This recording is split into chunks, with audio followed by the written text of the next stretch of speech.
which led to bitterness. And today, this family is literally torn apart. Beautiful family. Some of the children and some of the kids are on drugs, as I'm telling you. The family is torn apart. How did the family tear apart? A little bit of unforgiveness, a lot of bitterness, brought up from one person to the other. And today, that the lady, you know, I think it started perhaps from the man, did something wrong. The lady couldn't forgive, kept it in her heart, and passed it on to the children. And the whole family is torn apart. Why? Just because of a little bit of unforgiveness and a little bit of bitterness. Please listen to me. It's not wise. Like Nelson Mandela said, unforgiveness. It's like when someone gives you a glass of poison. You take the glass of poison, you drink it, and you expect that person to die. It's never going to happen like that. If you're a smart person, when someone offends you, does something wrong at you, it's so critical that you reject the bitterness, that you refuse to let it go into your heart, that you get over it as quickly as possible. Expand your capacity to forgive. And so one of the keys to doing that is what I want to share with you right now. It is the ability to see every single human being as a child. You need to realize that everybody has a child in them, whether they are 70 years old, whether they are 80 years old, whether they are 90 years old, whether they are 40, whether they are 30. Every single person has a child in them. Every single person has a baby in them. You see, doesn't it amaze you when you have this boss in the office, a big man in a serious role, and yet sometimes they throw tantrums like a little child? Having to come across a parent who should be acting as a parent, and sometimes they are playing like a little baby. All right? You need to realize that every single person has a little bit of childishness in them. When you see, and even including you and including me, when you see that about people, you can forgive them. Because when your baby poo-poos on you, you don't smash the baby because you realize that this is just a baby. You know, I have a couple of children. You know, sometimes you are in your finest suit or you're in your finest kaftan.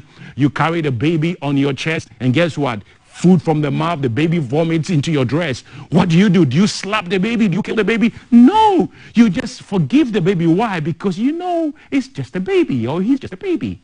And that's exactly how you should see people. So the person who's offended you, just think about it. Imagine the person again and say that, hey, I let it go because you know what? You're acting like a child. I'm not going to fight you. I'm not going to keep this in my heart. I'm going to move on with my life. I'm going to live a happy life. I'm going to live a fulfilled life. I'm not going to carry your poison with me. Why?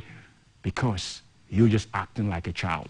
And so I challenge you today, as you go through today, just remember that you need to expand your capacity to forgive. Otherwise, you're going to live a frustrated life. You're going to miss opportunities. And you may end up tearing your life, your family, and your opportunities apart just because of a little unforgiveness and because of a little bitterness. Hey, have yourself a brilliant day. As you see people as children, you see the childishness in people. As you see that, you're going to be able to forgive them. You're going to be able to let yourself go. You're going to live a fantastic life. And that's all I am expecting of you. Have yourself a fabulous day. Thank you, Dr. Kofi Osei Kusi, for that motivational word on forgiveness. Hands down, one of the hardest things you ever have to do, to forgive somebody who has offended you. Hopefully, as you start your week, Motivational Monday, that will guide your thoughts going forward. We'll look at the weather and then we'll be back to do social media trends. Stay with us.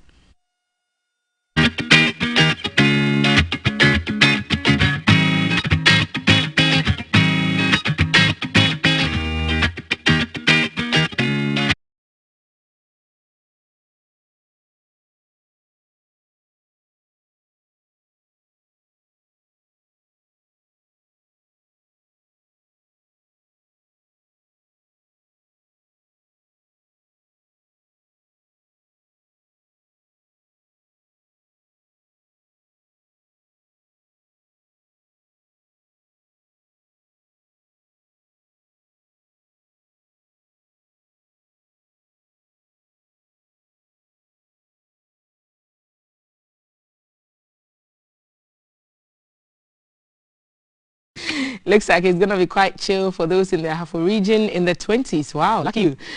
For those who have the upper temperatures, well, you know what to expect by way of weather. Today, we go straight into social media trends. Remember to follow us on our social media handles, Ghana Broadcasting Corporation on Facebook, Follow us on YouTube, follow us on Twitter as well. Do send your comments, share your thoughts with us, and we'll read them on the show. The hashtag is GTV Breakfast. We're proudly partnered by Adonko Next Level Energy Drink, Awake Mineral Water, and Shield Acrylic Paint. For all the support you've given us, we say thank you. And Kaf Val, hey. Nice Monday morning. Hello. Long weekend as well. With lots of happenings. Yeah. Lots. Not all of them good, unfortunately. Okay. Well, yeah. So we recorded a number of accidents on some of the major roads. So Accra, Kumasi, Accra, Cape Coast yes, as well. Yes.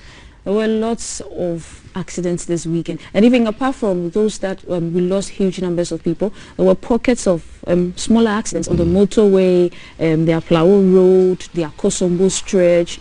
Quite a lot. What was going on? I mean, were there festivals? Were there occasions? Were there big funerals? In August, there are quite a number of festivals. There are quite a number of travels. Even if there were not, and people were just making like regular stops inner city or intercity, it's still not very acceptable for us to still keep recording the having been a user of the motorway, the Accra-Tema motorway for a number of years, sometimes we blame the roads and the potholes and all of that, but it really is the attitudes of the drivers. I mean, if you're coming at dawn, you should see the number of drivers who are apparently asleep because they're probably swaying onto other lanes, and I think it has to do with our attitude. For instance, on Friday there was a little shower right there on the motorway, and there was an accident, so it caused some traffic build up, yeah. Immediately after that, seeing that the police was there, the fire service was there trying to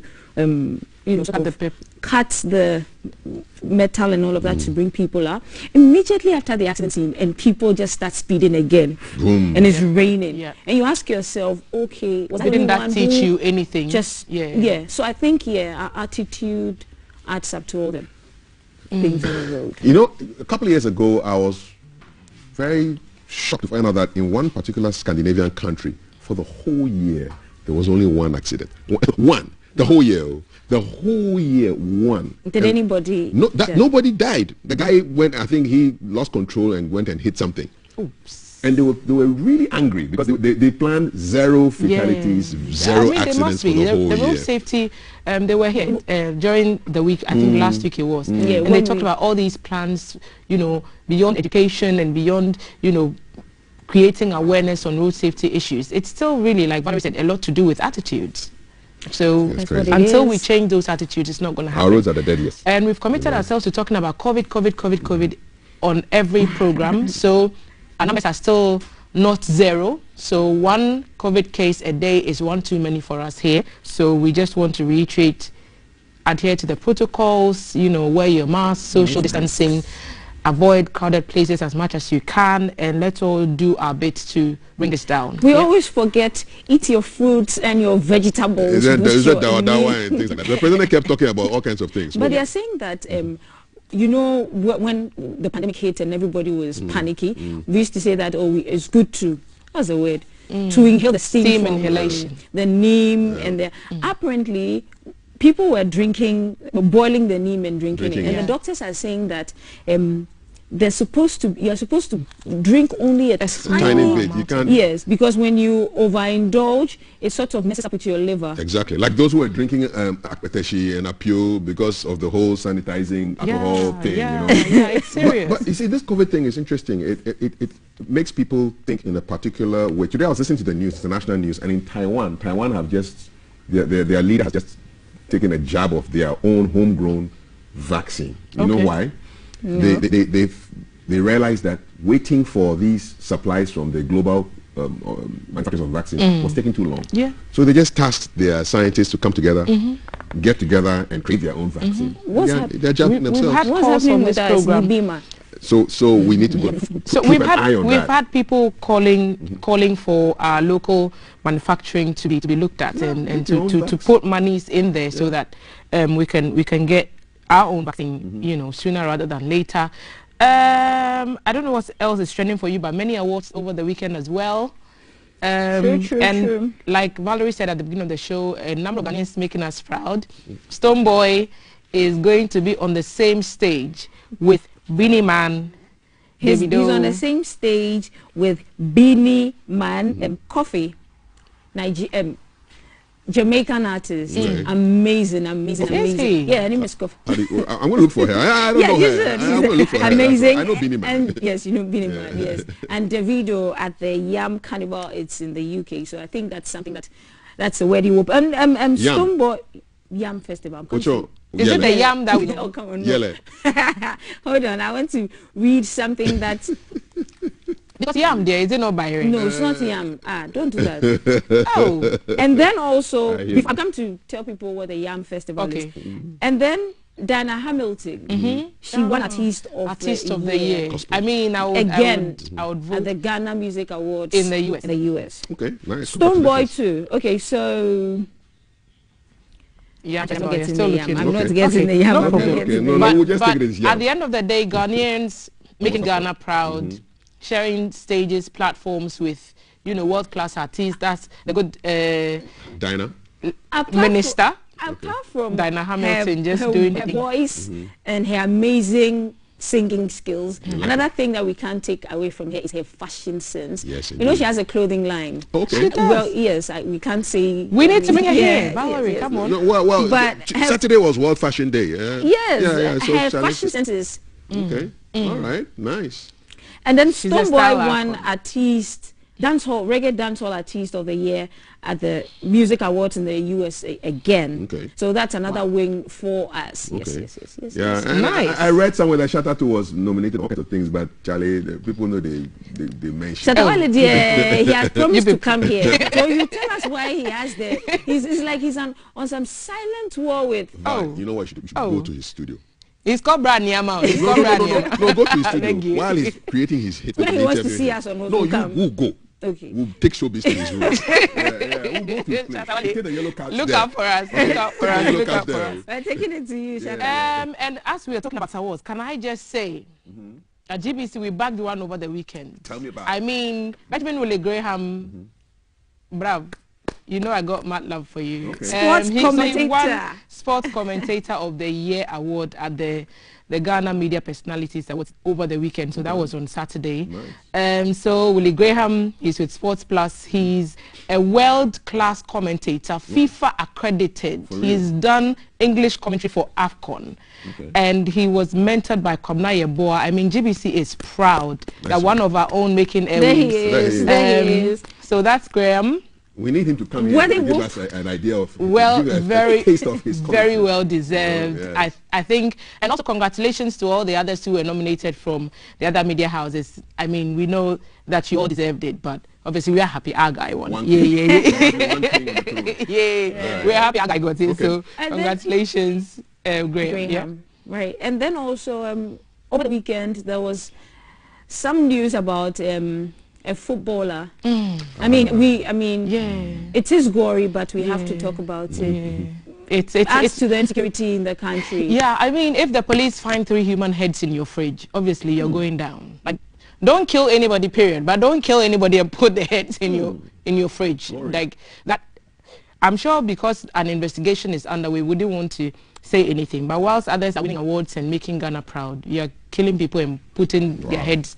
I mean, from what we've read so far, the boy whose disappearance led to the discovery of those things in the fridge. Apparently, he's a twin who went to play football.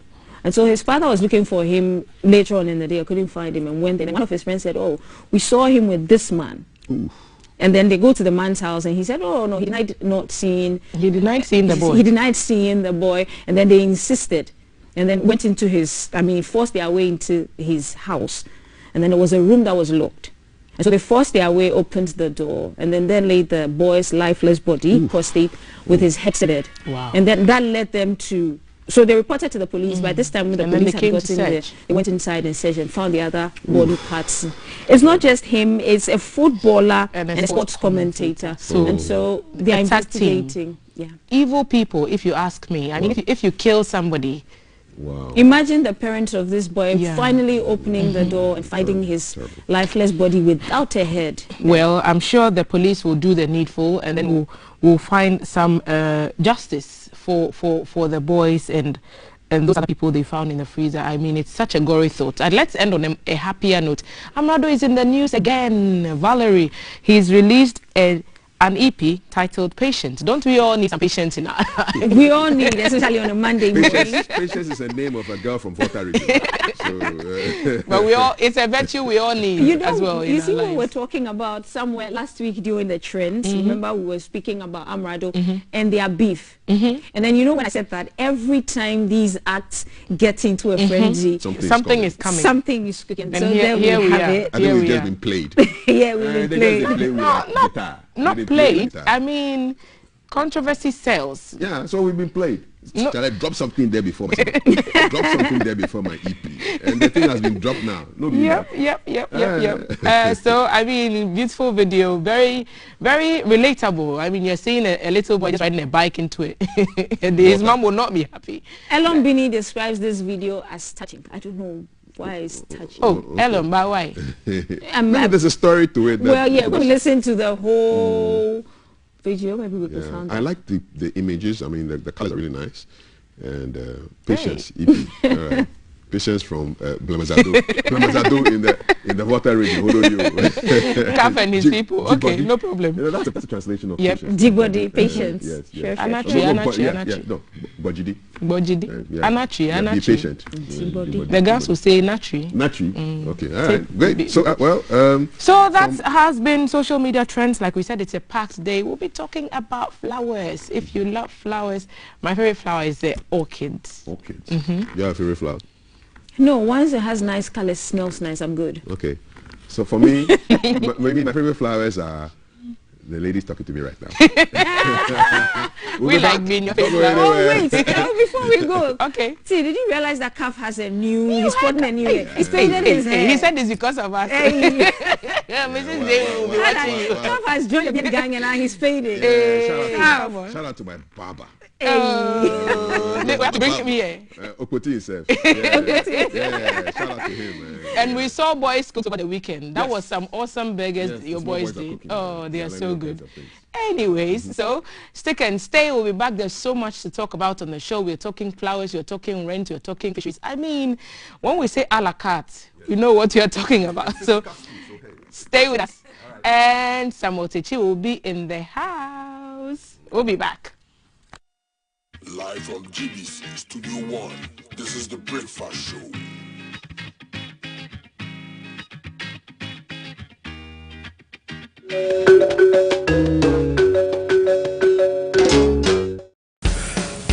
Are you ready? It's heat hot and we are serving you breakfast. A la carte. It's a brand new packaged breakfast served on GTV, our style, keeping you on track and updated on news making the headlines, how to navigate traffic, What's up with the weather, your health check, getting you up to speed on lifestyle, sports, word of showbiz, what's hot and what's not. It's our date in the morning just for you, with the team you can trust. It's breakfast weekdays at 6 a.m. Don't be late.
As a son of Penny, I won't win. I am here, I am bound. Only Panny of Berea, only Panny of Berea.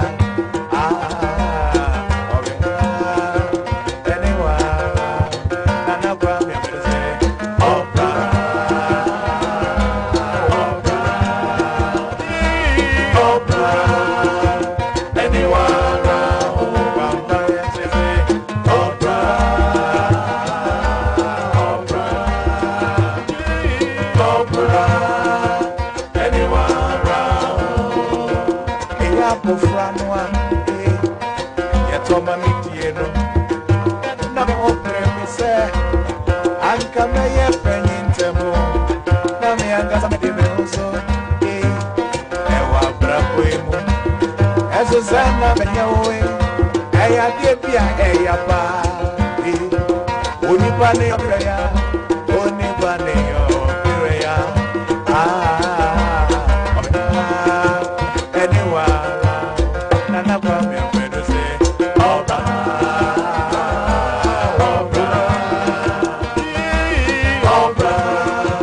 anyone, Vampire, say, Obra.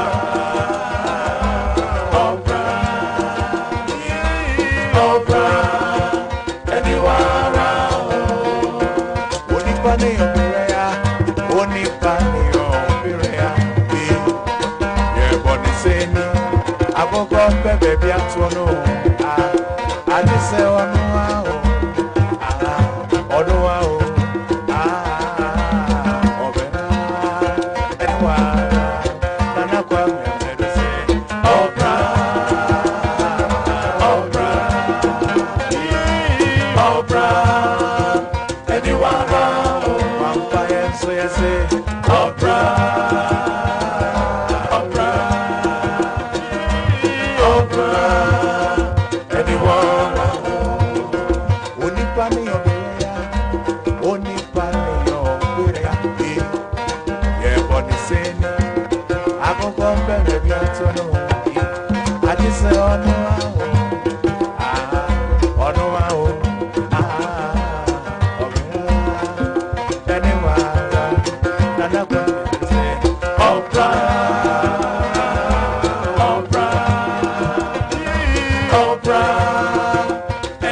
Thanks for staying on, and it's GTV Breakfast, and we are live on Facebook, on YouTube, and also on Twitter. Follow us on our social media handles using the hashtag GTV Breakfast, and also share your thoughts with us, questions, comments, and concerns, and we will read them out loud on the show. On this segment, we're talking about an upcoming event which is meant to promote flowers and also give us insights into gardening and how to basically make our environments pretty and nice with the use of flowers. And to help me with that discussion, we are joined by Mr. Kofi Bamboachi, Executive Director of Stratcom Africa. Kofi, welcome. Thank you very much. You're doing a show on flowers and gardens. Why was that necessary? Why did you think up the idea to do a program like this? So basically the event is actually just an aspect of a movement. Okay. The Ghana Garden and Flower Movement is something that has been started by Stratcom Africa to promote a wealthier, healthier, greener, and more beautiful Ghana. About 9 years ago, we identified that the floriculture industry could help promote tourism, could help promote business, could help promote psychological benefits that a lot of people that don't know about. And so the Ghana Garden and Flower Show was put together to draw people to one platform where they could meet exhibitors, where they could learn more about the industry, so that people could go into the business and join an ongoing movement. So it's actually a behavior change communication campaign, and the event is a tool being used to promote it. And you talk about benefits of flowers and gardens. Can you tell us what some of them may be? I mean, I see a flower and I see that, oh, that's a nice chrysanthemum, that's a nice bougainvillea, but what other benefits are there? Take a walk down an hour road just filled with concrete, and take a walk down, you know, Abri Botanical Gardens or something like that, and see the difference in how you feel. Gardens promotes good health. They help your psyche, your mentality, your psychology. And also, if you look at countries like Rwanda, Ethiopia, these are Kenya, these are countries that their revenues have really been boosted by the floriculture industry. And so there's so many benefits that this industry have. And yeah, that's what and when it comes to the money aspect of it, how much are we looking at? So what could people potentially gain by setting up a flower business in Ghana? Well, it depends. It depends on how big you're trying to go. For very large scale, that would probably require support from government. I was speaking to the CEO of Bella Flowers, which is the biggest flower company in Rwanda, and he mentioned that for what they wanted to establish, they needed that kind of support. But when you're going into small scale, I mean, with a small piece of land, even in your backyard, you can start growing some flowers, selling them on the roadside, or coming to the Ghana Garden Flower Show to get your name out there, and then grow it from there. I mean, I think at the second show, we had someone come to our CEO thanking her so much because his first export came from the Ghana Garden and Flower Show. An export of flowers? Yes. I was just about to say that we see a lot of, for example, artificial flowers. And because not all the flowers can be grown locally, what's really the potential for flowers grown in Ghana to even, you know, go beyond regions and cross borders to other countries? So that is what we are actually trying to change. We're trying to reduce the number of artificial flowers that we have in the market and increase, because we have the land, we have soil, we have sunlight, we have water, we have everything that we need to promote this industry and grow real flowers for local consumption and exports as well. And so we do have the potential, and that is what we're trying to promote. So a lot of times when these programs happen, the focus seems to be on established brands at the expense of maybe the startups and the upcomings. So for example, on the Spintex stretch, there's quite a number of, you know, guys there who are into flowers. They're growing pots, and they have like plants in little pots and they're selling. What's the level of engagement with people at the grassroots to, you know, benefit from programs like this? Man, I mean, the benefit is so high. I mean, our CEO's gardener, Wahab, may his soul rest in peace. He was actually given the platform to speak at the Ghana Garden and Flower Show. I mean, and this is not, I mean, this is a home gardener. We engage those that sell on the roadside. We let them know the benefits. Last year, for instance, when we did the virtual show, we did a short video where we visited different vendors in the business, people who sell flowers. And so it's not about just looking at established businesses. We're looking at all businesses, and it's actually a great platform for startups and new businesses as well. Is that why, as maybe a communications company, Stracom, is involved in flowers? I mean, it seems like flowers, maybe agric, maybe horticulture, and communications. Why would you be involved in something like that? So out of your normal, what strategy is it? Well, communication is not out of anything. It's involved. We're communicating right now. Everybody communicates, so it cuts across everything. But you're a total 360 company. Yes. So why would you be involved in end-to-end communications company? So basically, this is a CSR initiative that we do, and we build brands. We're building Ghana's brand. We're building the brand of the floriculture and horticulture industry. We're building the brands of the startup companies that we've mentioned, the big brands. And basically, it's using what God has blessed us with to promote what He has blessed us with. Okay. So we use our skills in event management for the event. We use our skills in behavior change communication to change the mindsets of Ghanaians about the floriculture and horticulture industry. We use our stakeholder engagement to engage, government experts in the industry to come and to do conferences, educate people about it. We use our skills in training for the workshops. I mean, it's our designs use activations. So the communication skills will be brought to bear a lot on exactly. what you're aiming to do. Exactly. But you've done it a few times. What will be so special about this particular Flowers and Garden show? Well, it gets better every year. Okay. So any surprises in the make for us? I would invite you to come and see. I mean, we have a number of activities that will be going on. We have the Israeli the Green Innovation Competition, which is in partnership with the Israeli Embassy. We have karaoke nights, we have movie nights, we have music in the park. A lot of exciting... So when is all this starting? It sounds very interesting. It's starting on Wednesday. Okay, so yes, on Wednesday, what's going to happen? So on Wednesday, we have the opening ceremony. So that starts at 8 o'clock in the morning. And so I'll be expecting to see you there. And this would, from that point, the event just runs on from 8 a.m. till late every day. What's the venue? The Ifa Sutherland Park. Okay, so yes, it's a family event open to people of all ages. So it's open to people of all ages. Okay, and I hear you have a theme. Yes. For this show. What is it, and why did you choose that? The theme is 9G, 9 years of green living. Okay. And basically this is the 9th year that the show has been running. We want people to join the movement. We want people to start living green, understand what it means so that they can promote it. And that's what the theme is about. Right. Any other information you'd like to share with us for those out there who may be interested in taking part in the program? Can they reach you? Is it already too late for people to join in? What's the plan? No, it's not too late. You can check our social media pages, Stratcom Africa's social media page, the Ghana Garden Flower Show social media page. I'd just like to invite anybody and everybody, people who love flowers, people who don't love flowers. You can come to the event. We'll give you a reason to love flowers.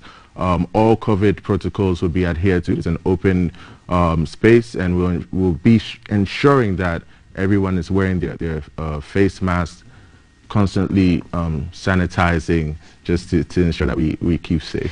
Kofi, thank you so much for coming to sit down with us. I'm still upset that you didn't bring flowers. I mean, for a man who is doing a flower show, just like bring the lady flowers. Next time. But thank you so much, and wish you the very best for this program. Executive Director of Stratcom Africa, Mr. Kofi Wachi, joining us for the sit down on the Ghana Garden and Flowers Show, which is starting on Wednesday at the Ifa Sutherland Children's Park. So open to all of all ages. Make your way there, learn more about flowers, learn more about keeping our environment nice and serene and beautiful and clean, and the benefits of walking down a stretch of road with flowers as against walking down a stretch of road with pure concrete, as Kofi has so eloquently told us. You're watching GTV Breakfast. Follow our social media handles. We appreciate Adonko Next Level Energy Drink, Shield Acrylic Paint, and Awake Mineral Water for partnering with us to bring this show to you live.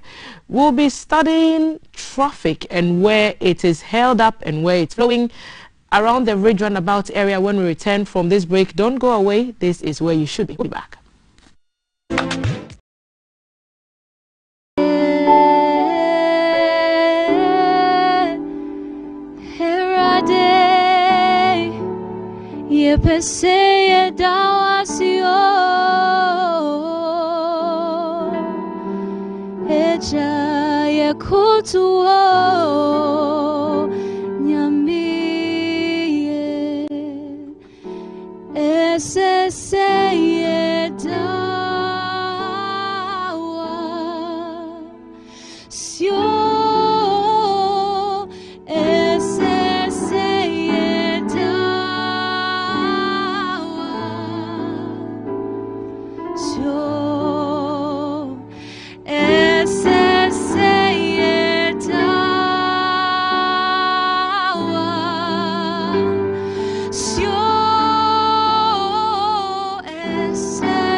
GTV breakfast thanks to Awake Purified Drinking Water, Shield Acrylic Paint, and Adonko Next Level Energy Drink for holding us down. Just thinking about the song that I just heard. R2B's, yes. Official song is Life, but me, I know it as Walai. That's how life is, Charlie. When you think it's going this way, then it goes that way. It's a bit like the traffic. And talking of traffic, our lady on the beat is somewhere in Accra. Let's see what is happening as far as rush hour is concerned. Hey, Nikki, good morning. Hi, Kafui. What's up? Where are you? So today we are today we are at the Ridge Runabout, which is popularly known as the Rawlings Runabout because of its proximity to the area. So behind me we can see a little bit of a build-up coming from those coming from 37, and on my right we can see that the road is quite free. The road heading towards Adabraka and then Asalam down. Landmarks over there are the Psychiatric Hospital and the Electoral Commission. As you can see, pedestrians are able to freely move. The road accommodates for them so they can move through the zebra crossings. And then right ahead of me, we have the road heading towards Makola, where the National Theatre and then Moving Pick is. And we can see that there's promise of build-up because of the traffic light. So that's what's happening here at the Ridge Runabout. Thank you. Back to studio. Thank you very much, Nikki, giving us the rundown on what's happening as far as the traffic is concerned. There'll be more rush hour reports, and keep an eye as well. Keeping an eye on Alex Tete, who is watching us all the way from Ejisu in the Ashanti region. Machiu, it's saying, how's it going, man? What are you having for breakfast? Apart from GTV breakfast, what are you having? Or is it, what is it? I mean, tell me. Let me know, okay? Guys, let me know what you're having for breakfast right now. Apart from GTV breakfast, what are you putting in your mouth, okay? You're putting this one in your mind, but what are you putting in your mouth? I want to know. We have a conversation on rent coming up, and I want to just share a couple of the concerns that you may be having about rent. So, those of you who are collecting the dollar, is it good? Are you not flouting any rules, regulations, any laws? It's a conversation we're going to be having today. So those who are taking their rent in dollars, are you giving us any reason for us to haul you somewhere. What can rent control do about that? Rent control dealing with people who have built apartments for rentals. Those of you who are renting and paying crazy amounts of money, what do you think your rights are? Issues of increasing of rent, just a few months after you've taken occupancy. What's your thought on that? I'm just curious, what does it mean for you if you say your rights are being flouted as far as rent is concerned? It's a big conversation on rent. We started last week. We had rent control in the studio, and today we continue with more conversations. So if you are a tenant, if you are a landlord, if you're an agent, because the agents do play a big role as far as rent is concerned, what are the issues for you? I'd really want to read a couple of your comments that I'm seeing on Facebook. So these are some comments. So Israel Abochi says, my small question is, can rent prices be regulated in Ghana like the way trot prices are done? Is that even possible? Teacher Eba on Facebook says, my landlord will borrow from me, sir. Oh, you've become a bank to your landlord. Sorry. Oh. There was a time I lived a whole year in the house just to cover debts owed by my landlord, my best landlord. I also remember my landlady from years ago, and I lived in her house for 1999 to about 2004, 5, 6 years. She never increased rent. Once. Never. After every year, I just went to give her the money. Boom. No increment, nothing. She never visited. She was the best, landlady from heaven. Okay, house maintenance does not come cheap. This is obviously a landlord. Renovations are more expensive than building. Some tenants are lousy caretakers. Does that sound like you? Are you a lousy caretaker? Their rent may not be able to pay for the destruction they cause in your apartment. Yeah, so it's a conversation not just for renters, but rentees as well, landlords and tenants. Read a couple more for you on Facebook. This is from John Jr. After my 1 year rent was due, I talked to the landlord and we both agreed on monthly payments, so I pay every month. Okay, that's a rare one. In addition to other bills like water and waste collection. And I stayed for another 2 years. Recently, he gave me 3 months to look for another place because he wanted to take back his room for his son who came back from school. And I rented another place for 1 year. In fact, I really have good and cordial relationships with my first landlord. And he's a contractor who builds for people all over the country. Very nice and kind man. This is from John in Ho New Housing. Okay. Kwabna Justice says the agents are the major cause of rent increment in this country. They'll tell the landlord to wait until they bring them a good price, thereby increasing the rent at a faster pace, while some landlords compare the amount taken by other landlords the same or other community and try to act same. So that is one comment there. I'll take maybe another one. My current landlord is super good. No stress with payment at all. He's ready to take anything. That's the Ladem, Gavet, Abodiabo. All right, great. So those are some of the flavors I'm getting as far as the rent conversation is taking place, and it will be happening in today's show. All right. Still to come though, yeah, some boxing lessons from Samuel Techi, our only Olympic bronze medalist who has been made a little bit more comfortable with great gifts from the state. Let's continue. Let's get back into the field and see what's happening. I think my friend and brother Jay is standing by to make a report. Jay, good morning.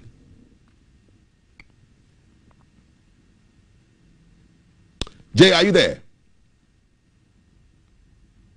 I shall continue to read messages. Too sweet says, paying rent for every 3 months, I will not be comfortable with it. It gives you pressure to find a way to pay the next coming 3 months. I prefer the 2 years advance. So while some are screaming against 2 years advance, some people are actually saying, Charlie, the 2 years is good. You pay now, then you wait for 24 months, and then you start sweating again. I had a chance to speak to one of these sales executives for the banks. The people who go around selling money to you. So, the sales guys in the banks, they give you loan packages. He said 80% of loans that people take from the bank goes to landlords. So people are not borrowing to start a business. They're not borrowing to build a house, really. They are borrowing to give money to the landlord. And how does the new Rent Act deal with all of this? So what are your rights as a landlord or a landlady or a tenant or an agent? That's a conversation we'll be having. Let me give you a few more flavors of what's happening. Teresa says, my rent was increased with 20 Ghana cedis. Just 20,000. I don't know how much he's going to add next year. And also Emmanuel, he is on a different level. He said, "Kafui, forget about those jokes by the government. How on earth will you control or regulate rents in the country without controlling land acquisition and building material costs? Joke of the century to me. Let me finish my house and anyone comes to tell me how much and how long I should charge for. If that person is the one who took the land back from the land guards and buys me the cement, only God can answer." So Emmanuel is not too excited about that. Let's now see if I can get through to Jay, who has a report for me right now. Jay, hi, what's up? Where are you today? Hi, good morning, everyone. So it's a brutal Monday morning in terms of traffic for those over here, and it's causing a little slow and go situation. So I just want to tell you and describe where I am right now. So this morning I'm coming to you from Nungwa Cantonment on the Nungwa main road, and where I am right now, behind me, you see those who are coming from wherever they say, which is Labadi, it could be Teshi, Ngwa, and then all these people are heading towards Barrier. That means they can go towards Pentex, they can go to Tema, or they can go to Ashama. And then right at the junction in front of me, you can get to Nautical, that's on my right. And then on the left over there, just in front of me, is you can use, that's the Boade Road. Okay, so usually what happens here at the Katamanto Junction is this place is sort of a pressure point. So when vehicles get here, it causes a slow and go for them. And the ripple effect can be felt all the way to the Nungwa Secondary School and sometimes all the way to C5, all here in the Nungwa area. So what happens is when they get here, people want to enter from Nautical, and then some are also entering from Boade. It's a crossroads of sorts. I'll say it's a hybrid because it's not exactly a crossroad. So I'll say it's a hybrid because you join the main road and just a few meters ahead of you, you can join Boade. So what happens is when people are coming from Boade, those who are coming from Barrier, it could be Spintex, Junction Mall and all that, they have to wait for them to enter the main road, and this causes this what causes the congestion. So you can see that for those who are entering from Nautical, they have to wait a bit before they can join the main road. And usually the police are here when there's a huge traffic jam, who are here to help the situation. For now, they may not be here, but drivers are being law-abiding and, sticking to the route and all that. And they are all in the slow and go. So this area, for a few months now, they've been experiencing some form of road construction. So we are hoping that when they do the roads, when the roads are done, it will open up the roads so that for people who want to join the main road, for instance, it makes it easier for them. And I wouldn't know if a traffic light is the best suggestion for this area, considering how you have to maneuver your way when you get to this place. But for now, this is what happens when you get to Nungwa Katamanto. It creates this kind of congestion. You can see behind me the ripple effect all the way towards the Nungwa Secondary School, Nungwa Market, and sometimes all the way to C5. All right, thank you very much, Jay, reaching us from Nungwa Kantamanto. So years ago, Nungwa reminds me of my experience as a national service person back in the day. So after A-levels, for those of you who don't know what A-levels are, I think you're a bit too young.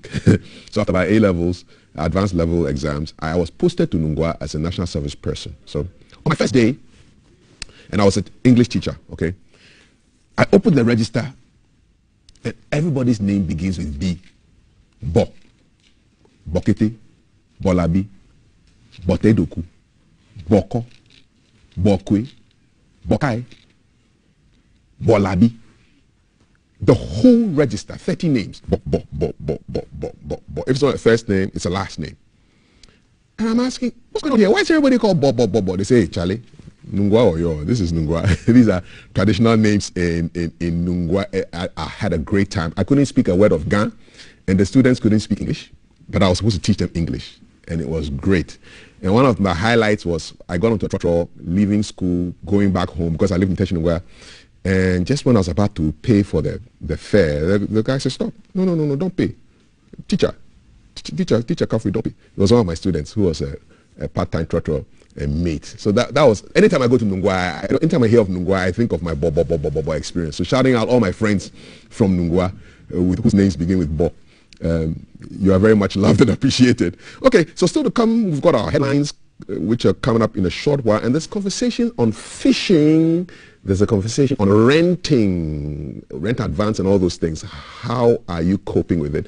And then our sole Olympic bronze medalist in the person of Samuel Tichi is our Motivational Monday guest on this show. What would you like to ask Samuel Tichi?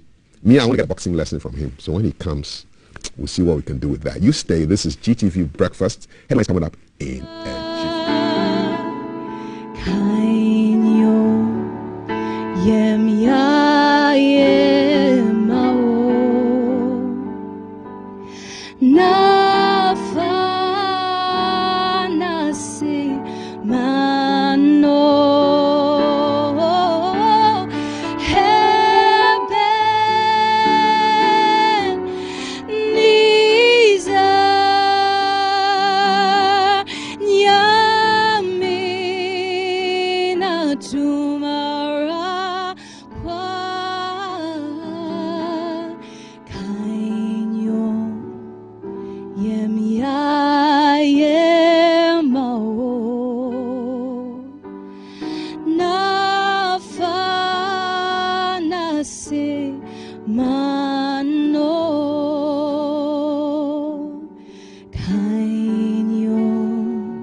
Abundantly, New Year, oh, Womona, what the phone in the journey better. Womona, I want to phone in a benya family. Abundantly, New Year, oh, Womona, I want to phone in a benya family. Abundantly, New Year, oh, abundantly, New Year, oh, Womona, what's a fool in the journey better. Womona, I want to phone in a benya family. Abundantly, New Year, oh, Womona, I want to phone. Nina bena faudi abandonne uye oh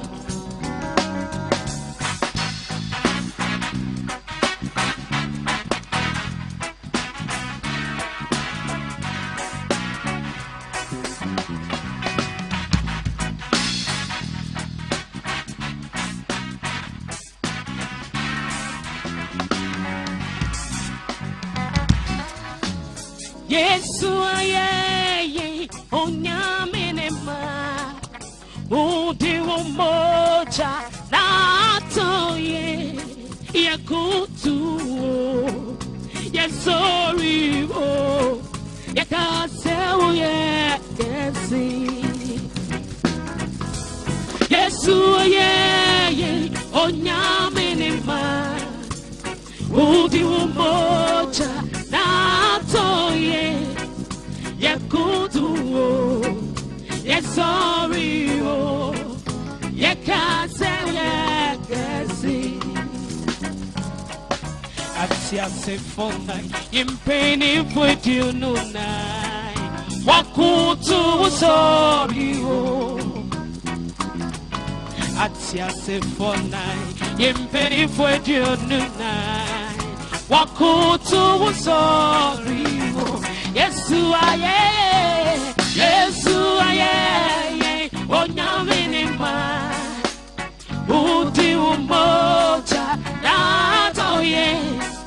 Yakutu yes sorry oh. Yekase oh yekasi. Yesu yeah Yesu yeah Onyaminima. Udi umoja. All right, thanks for staying with us, GTV Breakfast. And you know, waking up early is not a joke, man. I set my alarm for 4:30, and at 4:29, my eyes will open, boom, like that. You know, I actually beat the alarm. And it takes me back to my secondary school days. I said the very first time I heard a rising bell in Form 1, I thought the world was coming to an end. I think the guy who rang the bell had anger issues. Because the first sound, bang! And I woke up and said, what's going on? They say, it's rising. Get up. And then he would hit this bell for like 1 minute with so much energy and anger. And now I think that it's because he had to wake up earlier than all of us. And he was quite angry at having been robbed of his sleep. So one Mr. Engman, I'll never forget him. Never. That rising bell, it was terrible, terrifying. But what's pleasing is that I have two gentlemen here who are going to do justice to the headlines. The Honorable Daniel Nikwate Titus Glover, former Deputy Transport Minister and former good people of Tema East, is here with me.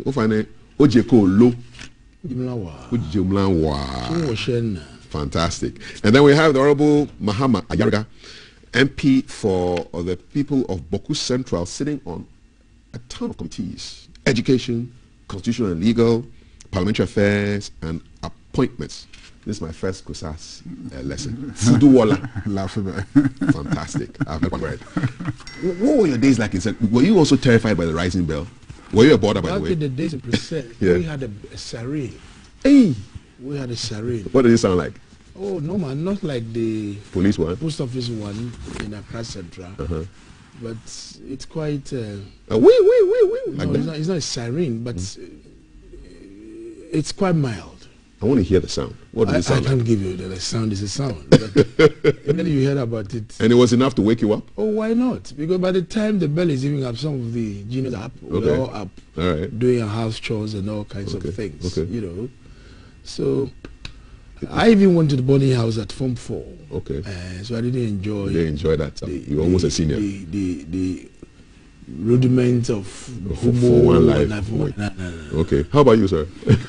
I mean, we had a bell that they will bang, and usually for us, it was more the call to prayers, the azan. That woke you up? That will usually wake you up first, even before they start banging the bell. Where did you go to secondary school? Ghana Secondary School. Ganas. In Ghana School, in Tamale. Okay.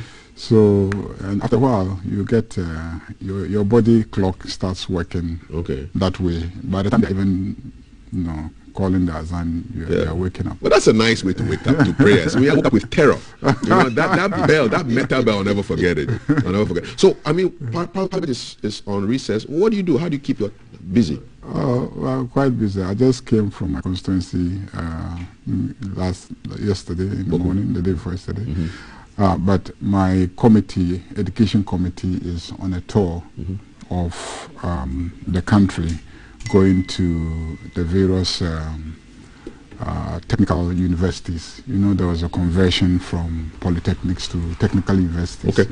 And so the committee has decided to go around all the technical universities to see how the conversion process is going and whether indeed the necessary investments in the infrastructure to ensure that the focus on technical and vocational education is indeed being pursued. So that's what the committee is busy with as of now. I'm also on the Constitutional, Legal and Parliamentary Affairs Committee, and I know that there's this very interesting LGBTQ plus whatever, bill that has been referred to us. And the chairman of my committee is out of town. He called me for us to discuss how to schedule our work to start taking public input into that bill, so that by the time Parliament resumes, we can put together a report for the consideration of plenary. So So those two, out for appointments committee, most of the work has already been done. Once government is set up, the appointment committee tends to be dormant until the rest of the 4 years, until His Excellency the President considers a reshuffle and brings in very able hands like my brother to come in again. And when that happens, we will be called back, or some major change. Maybe it doesn't happen often, but once in a while you get to, let's say, consider some appointments to the Supreme Court and other appointments that the Constitution requires that there should be parliamentary approval. We just worked on the special prosecutor, so things like that. Okay, all right. Do you miss those times, those committee visits? Going to visit I was on the appointment committee with him. Yes. And we did quite extensive work. That was my early days in the 6th and 7th Parliament and all that. But I was deputy ranking for trade and industry in my first attempt in the chamber. Then subsequently became chairman for trade and industry. Good. Until my appointment to the deputy minister. Once in a while we'll visit some institutions of state. We'll go into the ports to acquaint ourselves with some of the operations and challenges. As and when we set as a committee, we will decide where exactly we want to go. Okay. I was on Office of Profits. Yeah. But that was very dormant committee. Virtually there was nothing going on that. It's quiet then. There's nothing there. What I mean, there's nothing in terms of monetary gains. Yeah. But you know, he's a lawyer. Before he can practice alongside the parliamentary business, he need to come. You need to come before the committee for approval of Right Honourable Speaker. So that is exactly what we've been doing at the time. So that's why I'm saying that that particular committee, there's total inaction at the place. So sometimes you don't blame us at all. The real work is at the other committee, the Trade Industry Committee and the Appointment Committee. But there's something that I want to secure. You know that there has been a tendency towards appointing parliamentarians to serve as chairpersons of boards or even members of boards. I don't know if you, during your days on the Office of Profit Committee, whether those parliamentarians did seek permission. No, nothing like that came to our attention. Yes. Is that what's happening now? Are they seeking permission? No, they haven't. And I think that it's something that is very, very important. If the President appoints any member of Parliament to serve on a board, you must refer the matter to the the Office of Profit Committee, so that the Speaker has to approve. Yeah, the right thing. The Speaker has to approve. Because the hours you'll be using to conduct parliamentary work, you'll be sitting in board meetings. And in any case, you will also, because Office of Profit, you'll be earning some income, and the fact that you are earning income, you must go before the Office of Profit to deal with that, to get approval to serve as a board. I've seen people already take up their appointments on those boards when the referral hasn't gone to Office of Profit Committee and the Speaker has not given them any authorization on the basis of a report from the Office of Profit Committee. So hopefully people will start doing the right thing. It's a very serious matter. So the President has to consider that. Okay, all right. I'm not against colleagues getting on boards and etc. I'm just for us respecting our Constitution and standing orders. All right, let me just jump in. I think he has hit the nail right on the head. Because so long as there's income coming, and the role of that committee is to make sure that the parliamentary business is not true. You know, so you must come to Parliament, refer to Office of Profit Committee. Then the report is made at the plenary. We'll make a comment about it. Speaker gives the blessing. Then off you can go and transact. Talking about income coming, the money has arrived. Which money? Good question. Big money. $1 billion IMF support arrives today. Front page of today's Daily Graphic. Let me read some details. The Honorable Titus Glover says, which money? I'm about to answer that question right now. So, Ghana will today receive $1 billion from the International Monetary Fund as free, unconditional money to be spent to support the economic recovery efforts. This money is the country's share of the increased allocation of funds to the IMF by its 190 countries, known as special drawing rights. The $1 billion, which is 6 billion cedis, really, will hit the account. It will hit the account of the Bank of Ghana today, and has been accessed based on the value of shares that Ghana holds in the fund. So this is a serious allow cash out, on behalf of the government of Ghana. 1 billion. So it won't come with the usual conditionalities that normally accompany financial support from the Bretton Woods institution. It's coming at a time when COVID-related expenditures have worsened the debt situation, widened the fiscal debt, staffed critical infrastructure projects of funds. So $1 billion is coming into the economy. There are no strings attached. Mr. Heruga, what scares you about this? I mean, nothing should scare anyone about this particular it's free money coming in. It's free money. It's not really free per se. It is money that is coming to you on the basis of your shares in the bank. I'm not a finance person, but my understanding of what the bank is doing is that given the COVID situation, they've decided that, okay, the money that you've been keeping with the bank based on your shares, we're releasing some of it to you to see how we can alleviate the situation of countries that have become stressed as a result of the COVID situation and COVID expenditure. Many countries, since the COVID setting, have been under lockdowns, and in lockdowns, countries have tended to provide some free utilities. In Ghana here, we provided free water, free electricity, and some sectors of the economies have been stressed, especially the tourism sector, sometimes the transport sector, the airline industries for a very long period of time when airports were shut down, were grounded, and countries have taken steps to release funds to alleviate the plight of some of these industries. And all these have constrained the finances of countries.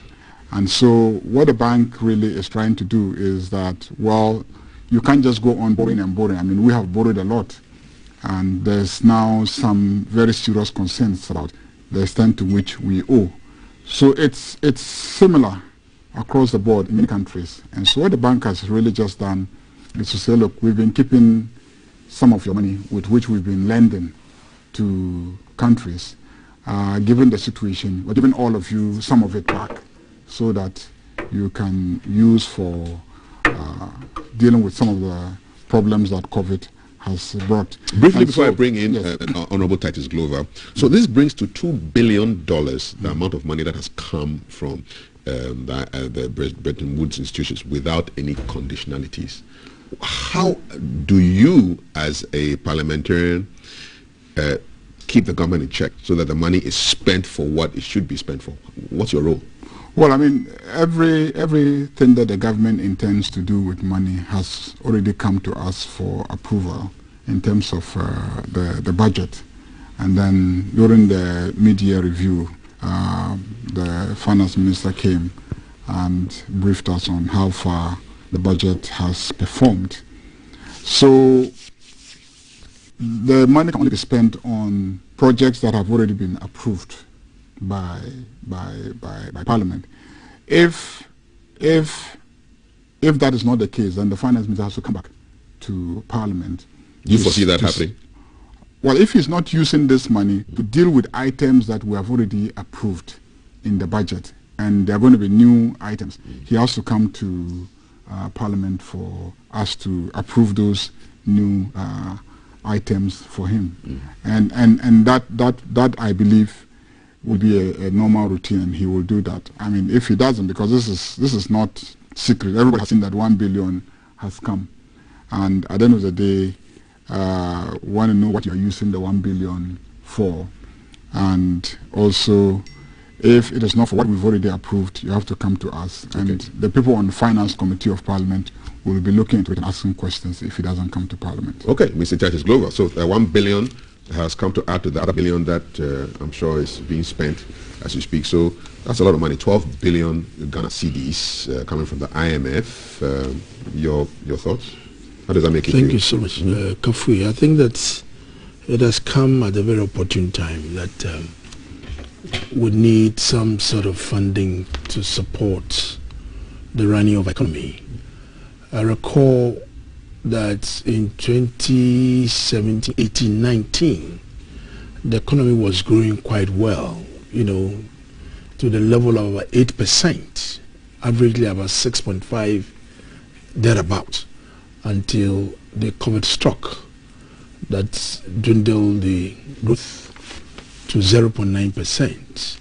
And as we speak now, it's gradually coming up to about 3%. And this money, I'm sure, a lot of work had been done, because they would definitely have a hint that something will be coming. Sometimes it's not an ambush or a surprise, because they'll be communicating to all member countries who have contributed in shares to the fund. Therefore, I'm sure the finance minister and his team will look at various sectors that he wanted this money to go. And I will be very, very grateful to see that the Agenda 111, part of this 1 billion is invested there, so that we'll be able to speed up the construction of these hospitals in all these districts and all that. Then we'll look at agriculture. Last year, I think this year we have the best of the rains that could stimulate agricultural production. Talk about the maize production. You heard about the poultry farmers complain that this year they had very little maize to produce their feed for their birds and all that. So you look at agriculture, you look at the private sector, what you can also assist them in terms of some credits, you know, so that you'll be able to, you know, expand production and to stimulate income and all that. So I think that the money has come, and it is our duty to make sure that we use these monies quite judiciously. I am happy the angle you asked my colleague whether Parliament is aware. Some of these monies, when they are coming without parliamentary approval, you cannot touch these things, because you need to make Parliament aware that this is the money that is coming, and this is what I wanted to go. And should it be that they have not, you know, put down something for this money to be used for, of course, you go to Parliament and seek clearance to enable him to fast track the expenditure. But I'm knowing Honorable Kanoforiata, but this time something has been done, and surely they'll go by the budget allocations to make sure that they will be able to spend these things and report back to Parliament what is done. So I think that so far it is good. Okay. But COVID itself, it is not. I want to use this opportunity to let our people know. And yesterday I had a call from my niece, who is a nurse, that a family brother has been rushed from the private facility to the Virginia hospital. She had some conditions alongside COVID. So I want to take this opportunity to appeal that even though you've taken your Johnson & Johnson and your Pfizer and your AstraZeneca and all that, you still need to protect yourself, to max up and to make sure that you'll be able to prevent yourself from all these things. Okay. So it is good that this money has come, and I can assure you that the government is going to make judicious use of this money. Indeed. To the advantage of the country. All right. Hashtag GTV Breakfast headlines now, and if you're on Twitter, you will find out that two items are trending: Abesim and Sunyani, and it has to do with a crime story that broke yesterday. It's being reported on the front page of today's The Finder. Abesim murder, acting IGP appeals for community support for expeditious investigation. So the acting IGP, Dr. George Akufo-Dampare, has appealed to the Abesim community to support police investigations with any information in connection with the tragic murder of 3 young men in the town. So tragedy hit the farming community in the early hours of Saturday when Richard Appiah, a popular footballer, allegedly murdered his 12-year-old relative with 2 others and kept the bodies in a room The police have since retrieved and deposited the bodies of Louis Ajiman Jr., Stephen Sapong, and a yet-to-be-identified body at a private mortuary at Mantukwa in the Sunyani West municipality. So Dr. Dampare made the appeal when a high-powered police delegation visited and sympathized with the deceased family at Abesim on Saturday.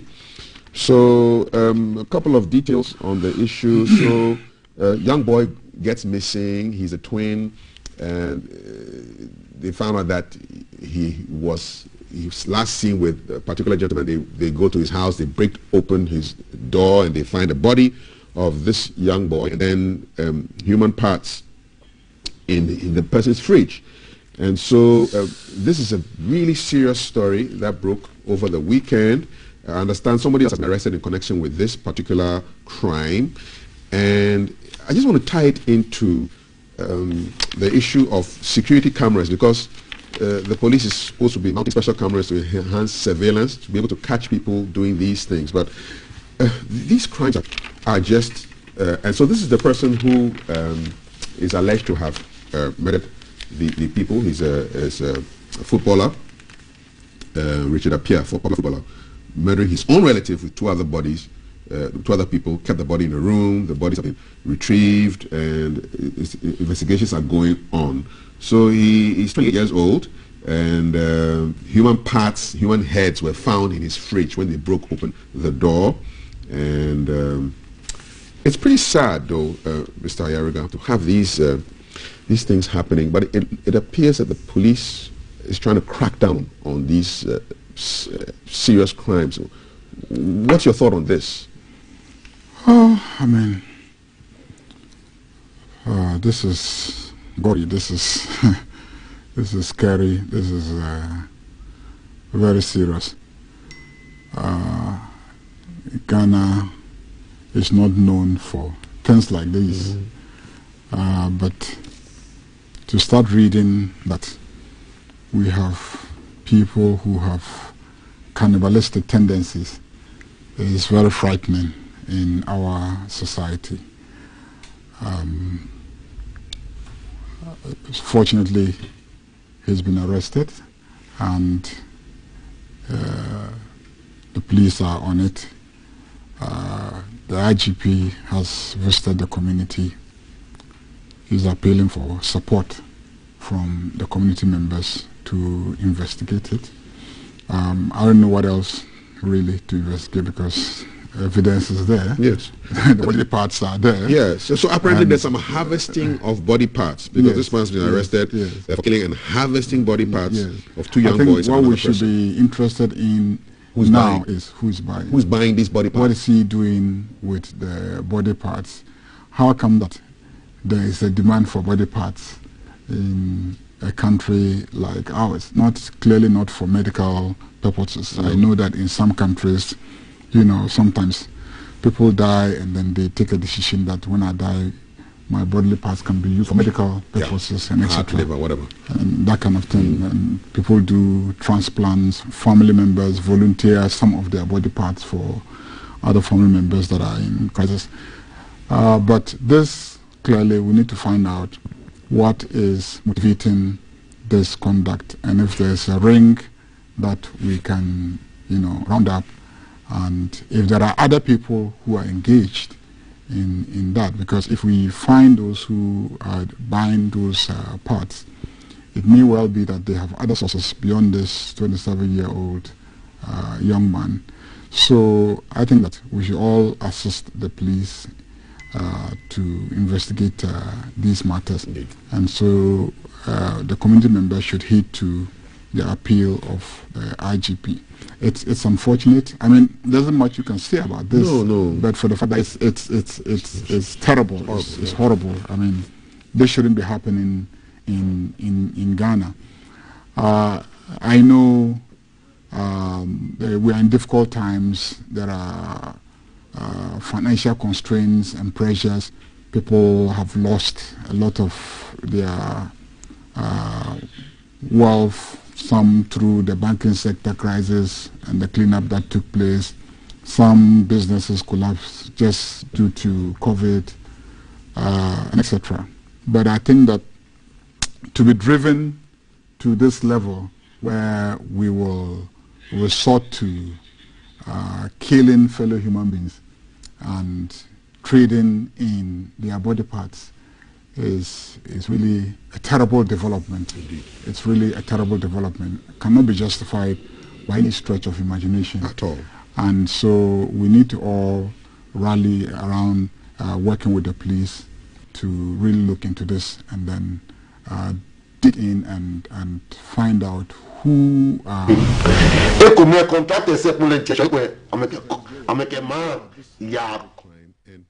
what would be your suggestions for clamping down on this what appears to be a trade in body parts? I think first of all I need to express my condolence to the immediate family, the extended, including the people of Abesim in the Sunyani municipality. First of all, we need to find out what is wrong with the mind of this gentleman. Is he going insane? Is he going through a psychiatry challenges or something? I mean, who in his rightful mind can kill 3 brothers at a go? No, a relative and then 2 other people, yes. Fine, yeah. relatives. People, I mean, yeah. How can he do that? Yeah. Did he do that in the support of other people? How was he able to do? This is purely a homicide case. And the police, I'm happy that IGP himself led a team into the crime scene and also to assure the Abesim community. When it happens like this, you realize that there is some sort of fear within the community, you know, as to why the kind of gory crime is done in these places. But seriously, we need to go into the mind of this guy as to what really motivated him to commit such a wicked act, to kill. And they went and opened his fridge and they saw body parts. It's a clear admission of the act. You know, he has even making the case of the police so simple.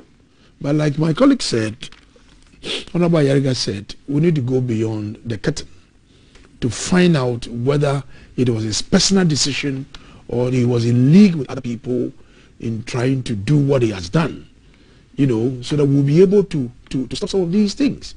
And sometimes I wonder the kind of friends that people do. You understand?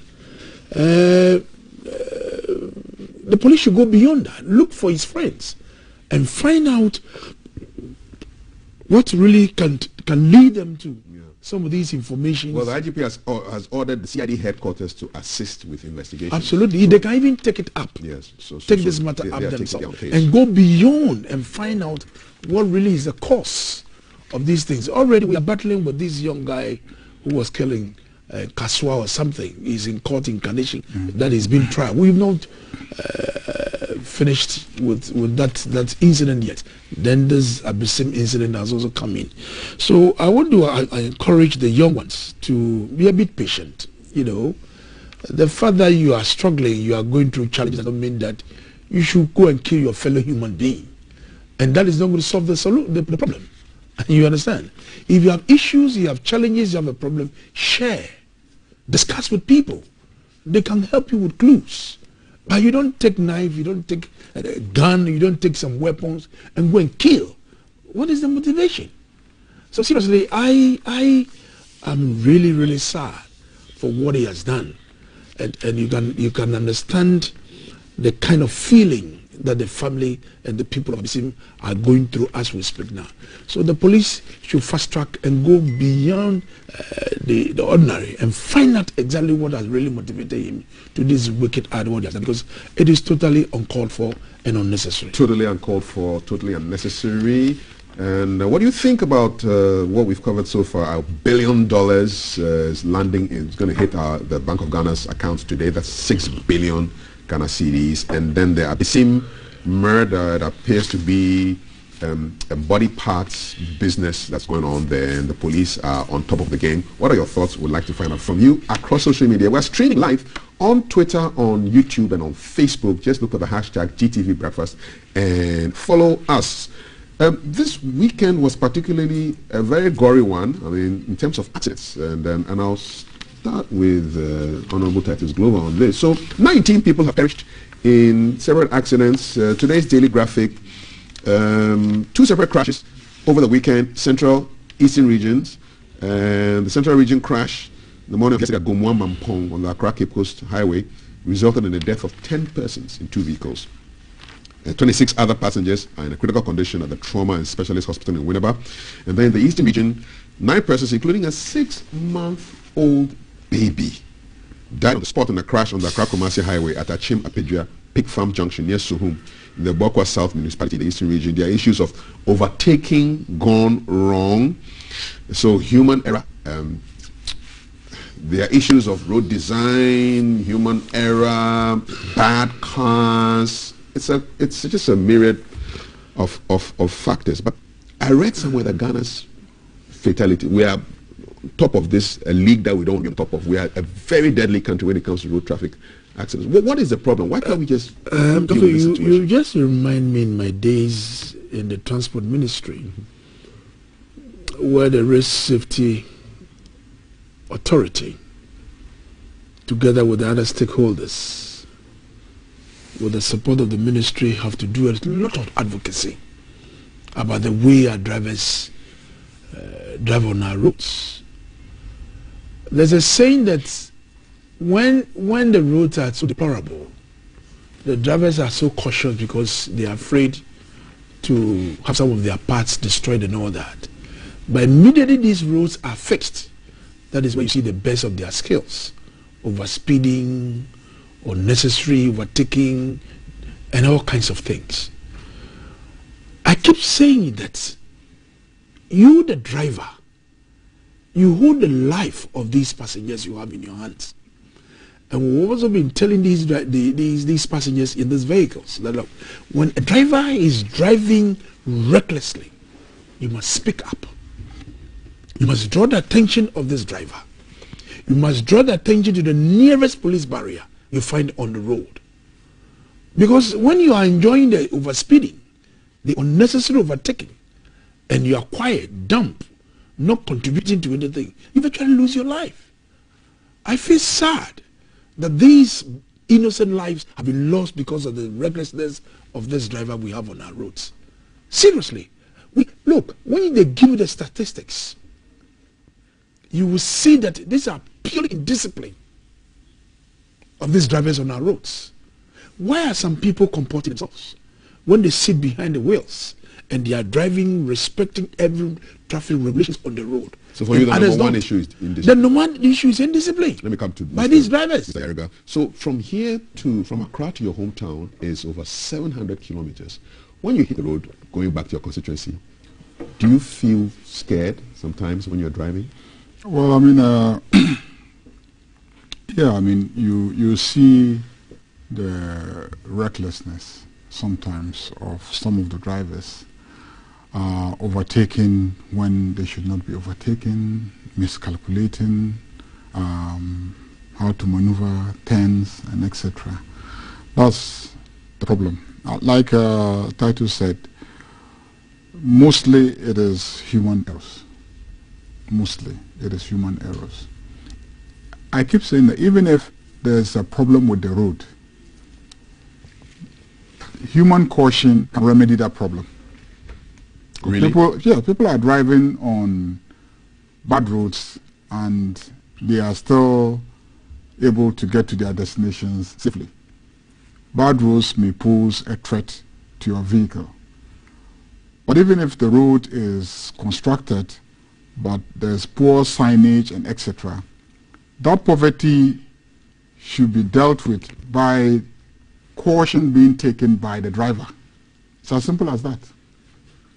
So for me, it all boils down to human error. And the human error is not just the error of the person driving. It is also the error often of those who licensed that person to drive.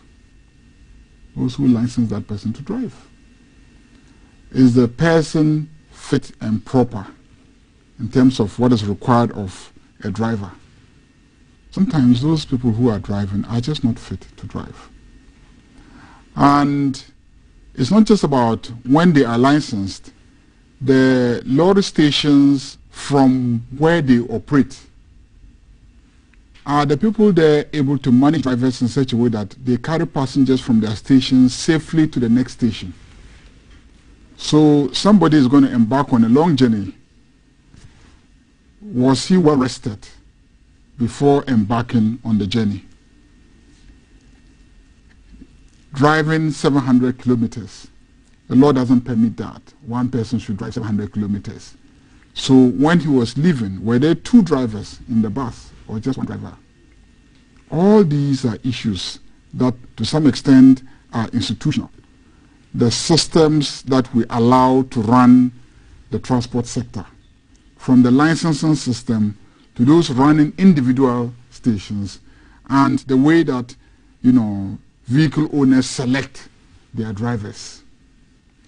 Some of them are on drugs, just so that they don't sleep. There is a limit to which the drugs can keep you awake and attentive over a long period of time. So to really deal with the problem, you need to intervene at different levels. But at the end of the day, I always tell myself that police have a major role to play, but they're just not doing it. Because if you start driving from here to the north, you are likely to encounter more than 100 police checkpoints. 100 checkpoints from here to the trust me, every district that you are driving to has a checkpoint. They will just come and create a checkpoint there themselves. In the evenings, actually, as part of the security measures, sometimes you get a checkpoint like every 20, 30 kilometers, especially in the evening, at night. That, I think, helps with the security issues, because the distance between one checkpoint to the other is usually not that long. And so it's difficult for armed robbers to operate. So what are they checking? What are they checking? We should have a tall list of things that they should be checking. If it's a long distance journey, are they 2 drivers? Okay? Things like that. The conditions of the vehicles. So many things that they should be checking. And not checking so that they can enhance their individual welfare at the checkpoint, but checking to make sure that the vehicle is in a state and the driver is in a condition where he should be driving. I think that if we deal with the human error very well, we can significantly reduce the accidents. So the indiscipline he talks about, it's across board. I mean, he used to be there.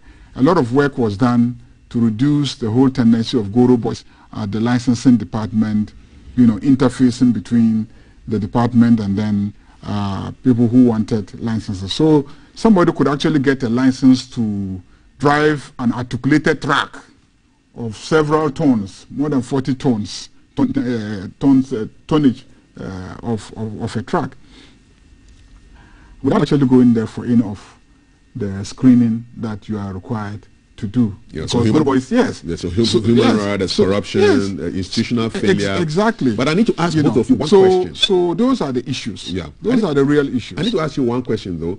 Is it not an indictment on Ghana that very few of our highways are actually a dual carriageway, dualized? Major highways going from here to Accra to Kumasi, Accra to Elubo, apart from the N1, really, which of our highways are dualized? Because if you have dualized highway, what is the probability that an wrongful overtaking will result in a head-on, face-to-face crash? It must be an indictment on all governments till now that we've not sufficiently dualized our roads. It's not a matter of dualizing our roads. It's not?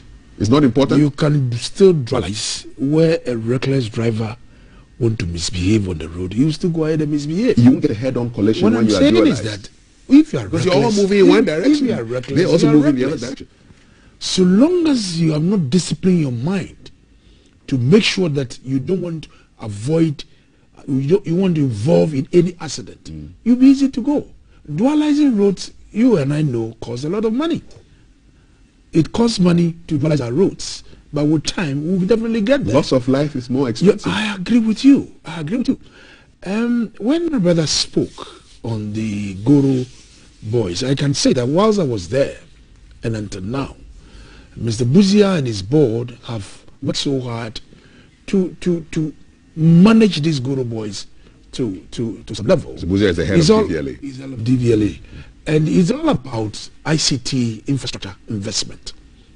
So long as you're up to your game, you'll be able to beat these Guru guys to avoid illegal driving licenses that you have in your system. Yeah. And you're making sure that people are coming into their offices to come and procure their licenses. Okay. Hitherto, we have only English as the means of communicating or doing business at DVLA.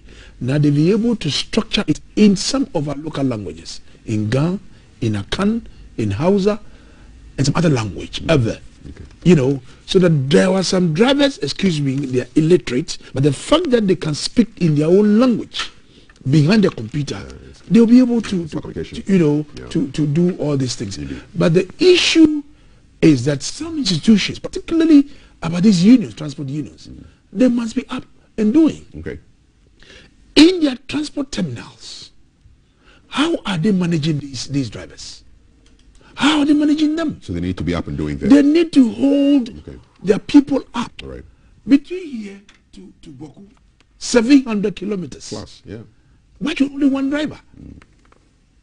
So it's got to be. Why should only one driver? It's got to be a There's a way of trying to monitor these drivers till they get to their destination. Rest enough before they can return in the journey. We leave them because they all want money. And sometimes the executives of these local unions, they are made to allow their bosses to be loaded first before they look at other drivers. Corruption there. I think that we need to look at some of these things very well. Okay. And I appeal to the Road Safety Authority and the Transport Ministry to really go on the ground again. Okay. All is all about education. Mr. Erica, so he made those points about making sure that I mean, wouldn't you be happy if your way to Boku was dualized? Wouldn't it make it easier for you to? Well, I mean, you're not talking about infrastructure. I think that infrastructure helps, but in the absence of the infrastructure, we cannot justify the accidents that we see on our roads, and so we shouldn't blame the infrastructure situation.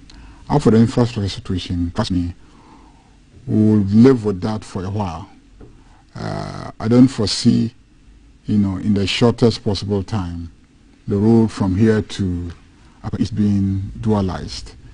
It's work that will be done piecemeal. Let's finish with from here to Kumasi, then we haven't even done that one yet. Exactly. So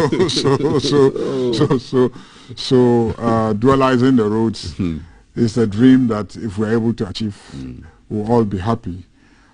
Because we need to spread the resources thinly. In my constituency, I was in the constituency last week, and the major concern of my people is the roads in the town themselves. The town roads. Town roads. The urban roads. Urban roads. Okay. Yes, in the neighborhoods.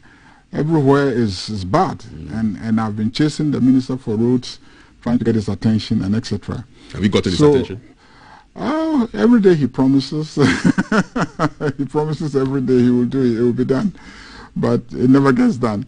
And, he will plead resource constraints. So for me, that is not the issue. In spite of that, like we've indicated, human discipline. Okay.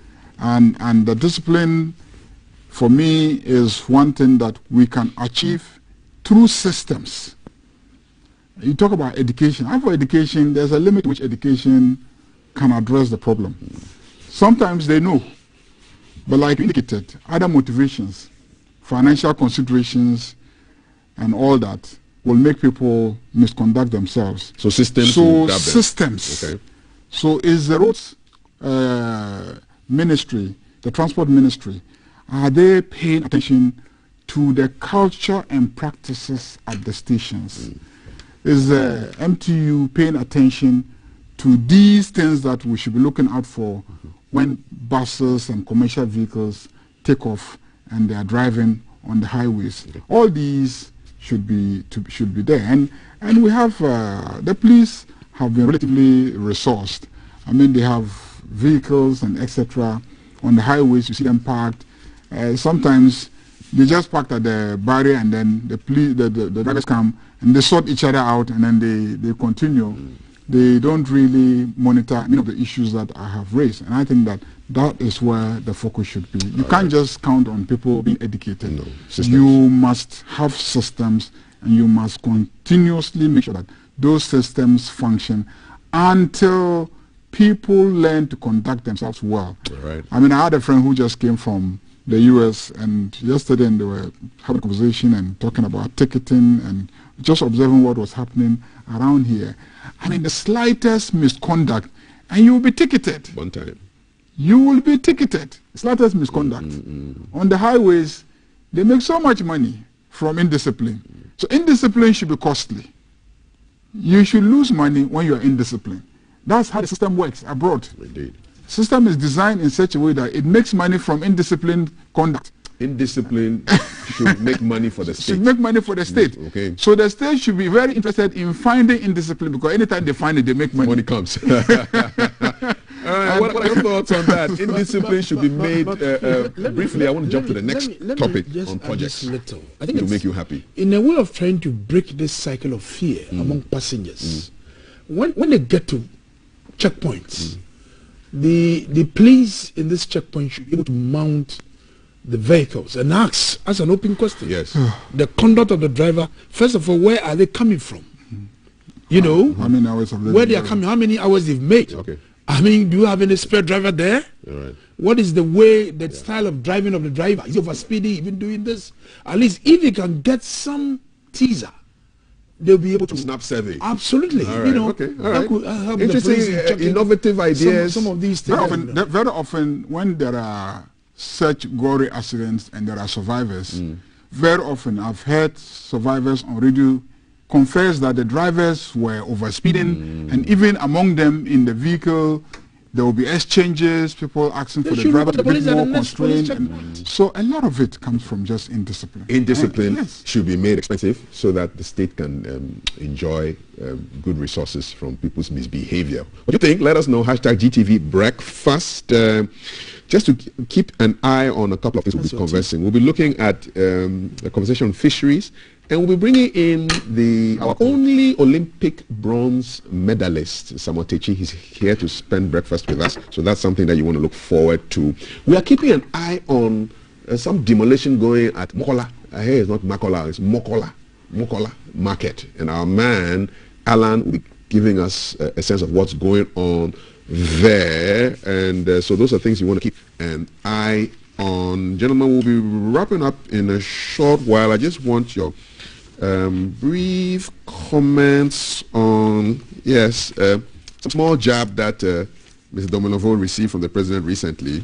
Today's Republic Press. So the president basically was saying that he never, even the most touted Auditor General before the current Auditor General, never managed to present these reports, 12 statutory reports that had to be compiled at least for Parliament in the year of the Parliament. This is the first time it's been done, and he believes that his confirmation process will gather more public support.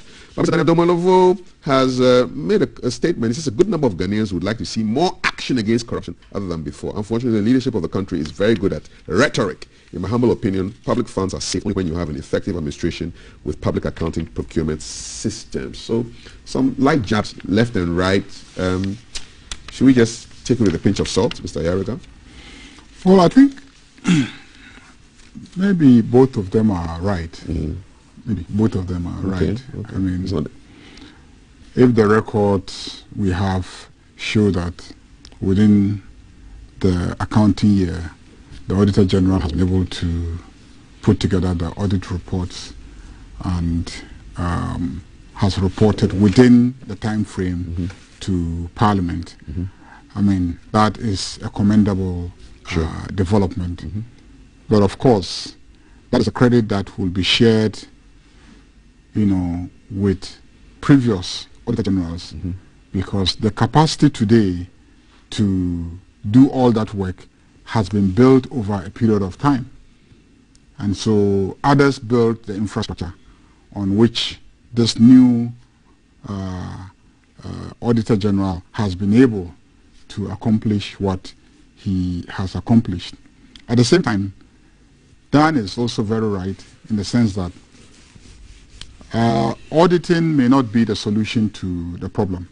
The solution to the problem is to have proper spending systems and checks, and then also proper procurement systems.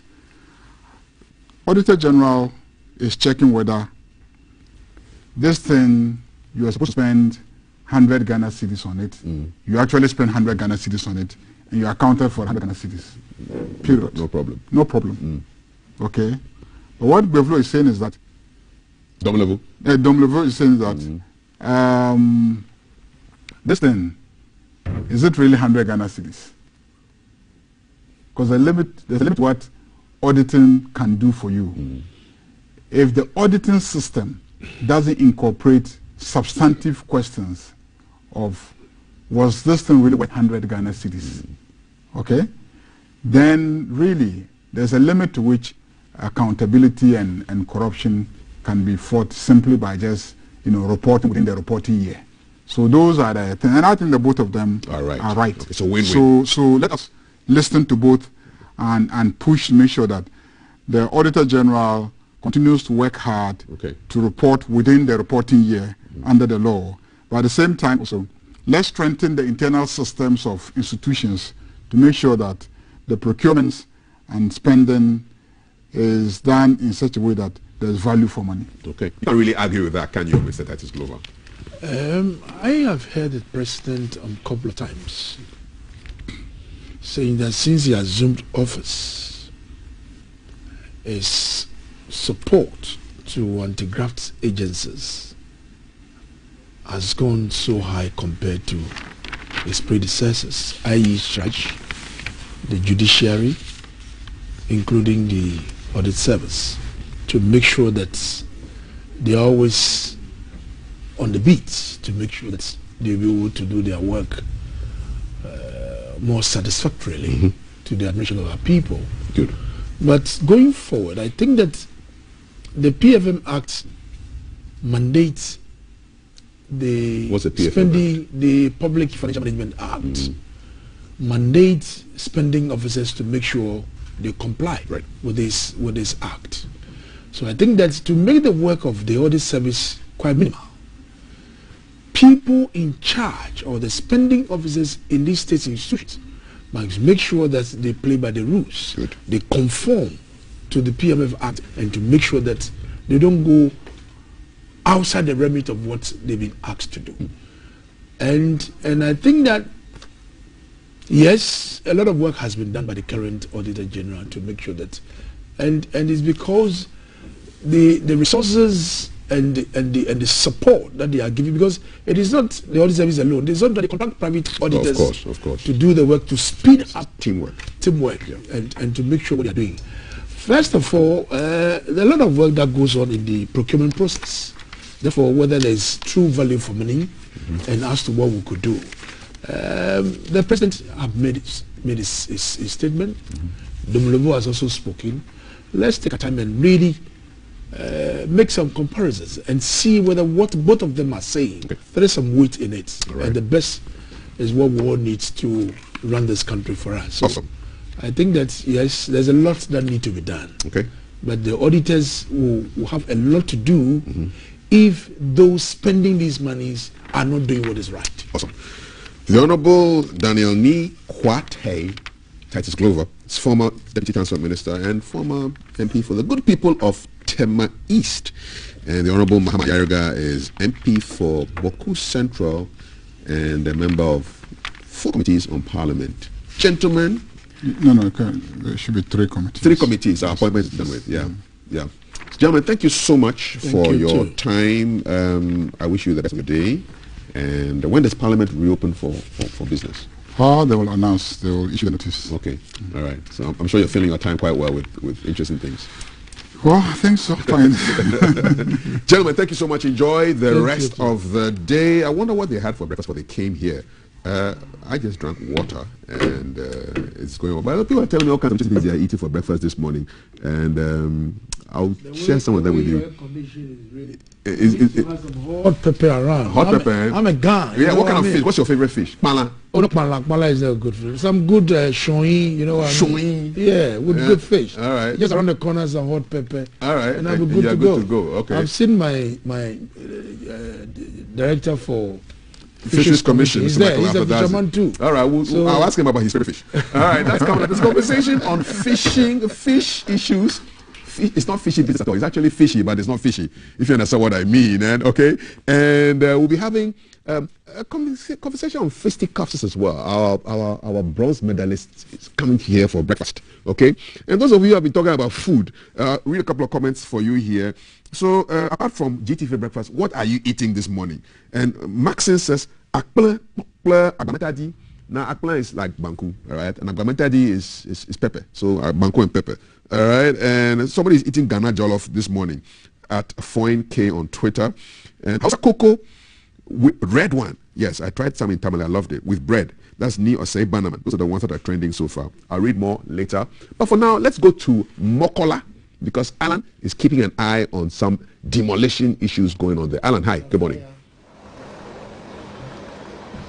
Hello. Good morning, Kafui, and welcome to Mokola. As you mentioned, we're currently at the Rollins Park, directly opposite the ultra-modern Mokola shopping mall.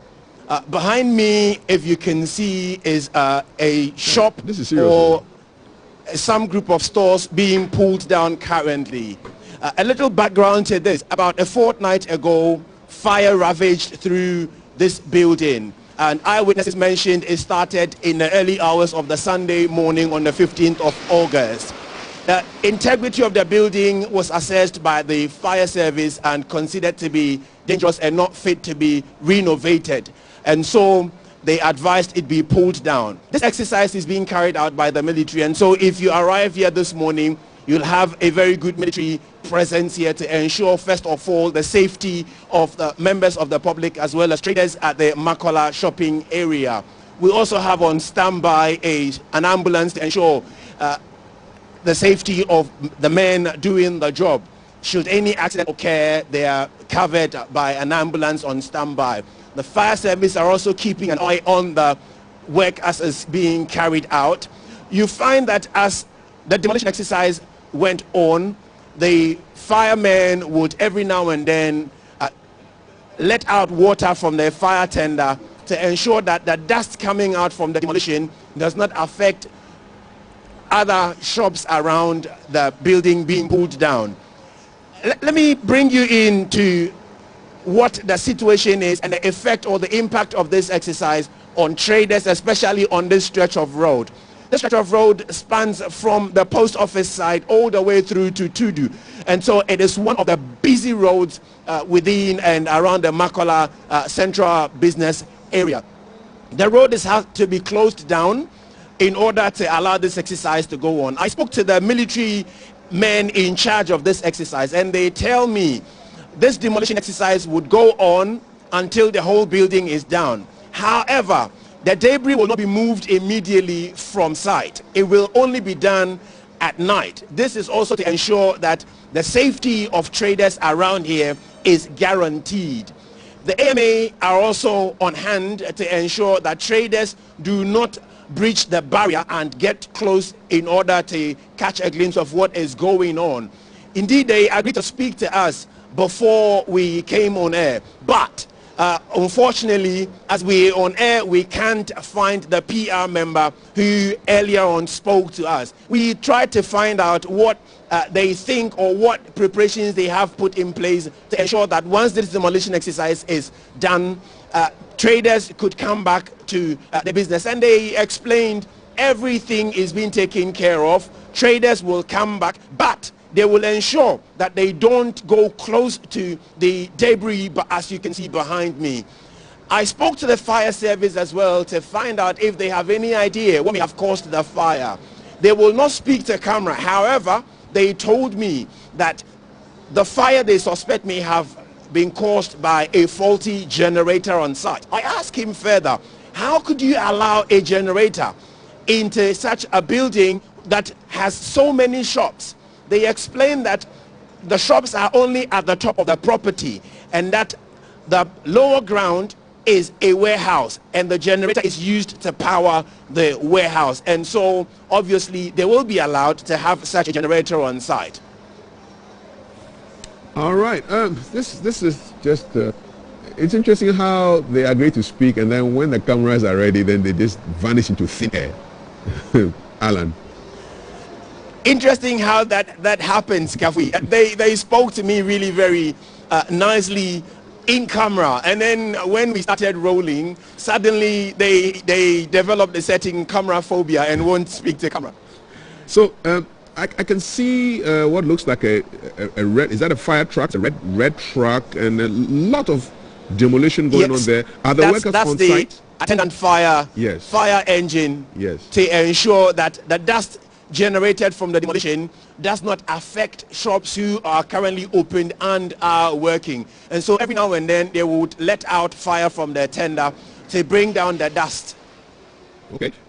Does the area appear to be cordoned off so that members of the general public don't interfere with what's going on? It is cordoned off with military men manning the cordons. Okay. All right. Well, Alan, thank you so much. We'll keep an eye on this and make sure that we bring you the developments as and when. Thank you very much, Gav. It's a real pleasure. That's our man on the ground, keeping an eye on issues. Also keeping an eye like that, eagle eye, on issues of rent. Okay, so we're looking at rent like nobody's business. All right.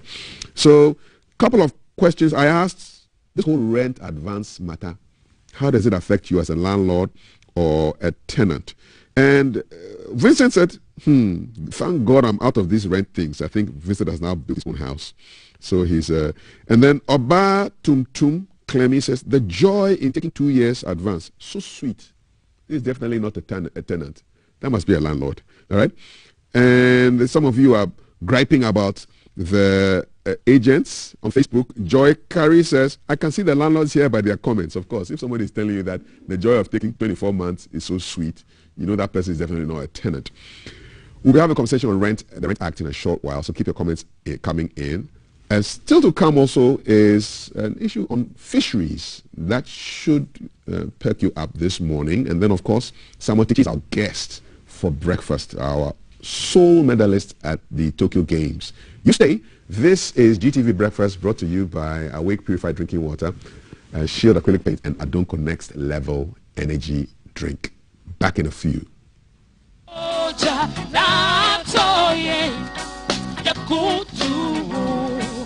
Yes, sorry, you can't say, oh, yes, that's it. Yes, see me, yes, way, you know, Messiah, in Kunimti, on the air, yes, way, you know, Messiah, in Kunimti, on the air.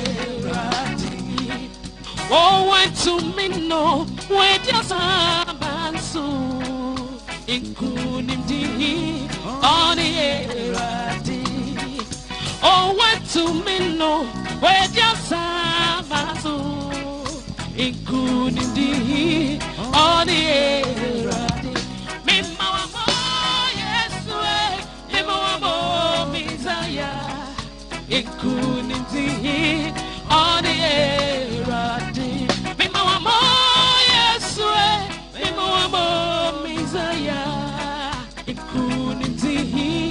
All the erati, me mama, yes, way, me mama, Messiah, it couldn't see all the erati, me mama, yes, way, me mama, Messiah, it couldn't see all the erati.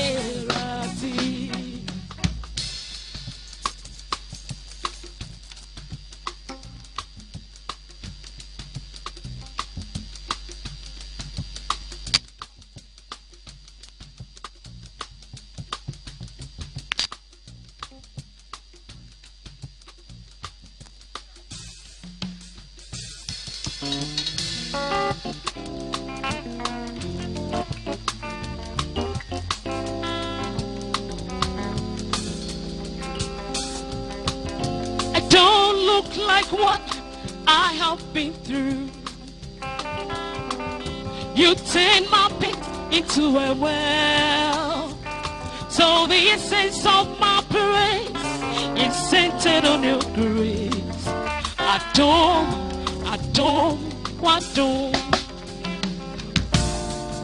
I've been through a lot, but grace sustained me. My test is now testimony. So the essence of my praise is centered on your grace. I don't want to. It was you, my lawyer in the courtroom. It was you, my soldier on that battlefield. So the essence of my praise is centered on your grace. I don't want to. Oh, I do more than me. I don't want to know me just see. Hey, I don't see no me walk. So the essence of my praise is centered on your grace. I don't want to. Hey, I do more than me. I don't want to know just see. Hey, I don't see no me walk. So the essence of my praise is centered on your grace. I don't want to. You have changed my story. Who has given me a song? Turn my morning into dancing. It is you and just your grace. You have changed my story. Protocol breaker, you made a way. Turn my morning into dancing. It is you and just your grace. Couldn't have made it without you. Yeah. Couldn't have sailed through without you. Papa, your loving kindness, grace and mercies sailed me through. So the essence of my praise, so centered on your grace. I don't want to. Could not have made it without you. Hey, couldn't have sailed through without you. Papa, your loving kindness, grace and mercy sailed me through. So the essence of my praise is centered on your grace. I don't want to. Oh, I don't want to be. I don't want to know me just see. Hey, I want to know me walk. No, the essence of my praise is centered on your grace. I don't want to. Hey, I don't want to be. I don't want to know me just see. Hey, I want to know me walk. So the essence of my praise is centered on your grace. I don't want to. Hey, I don't want to be. I don't want to know just see. Hey, I want to.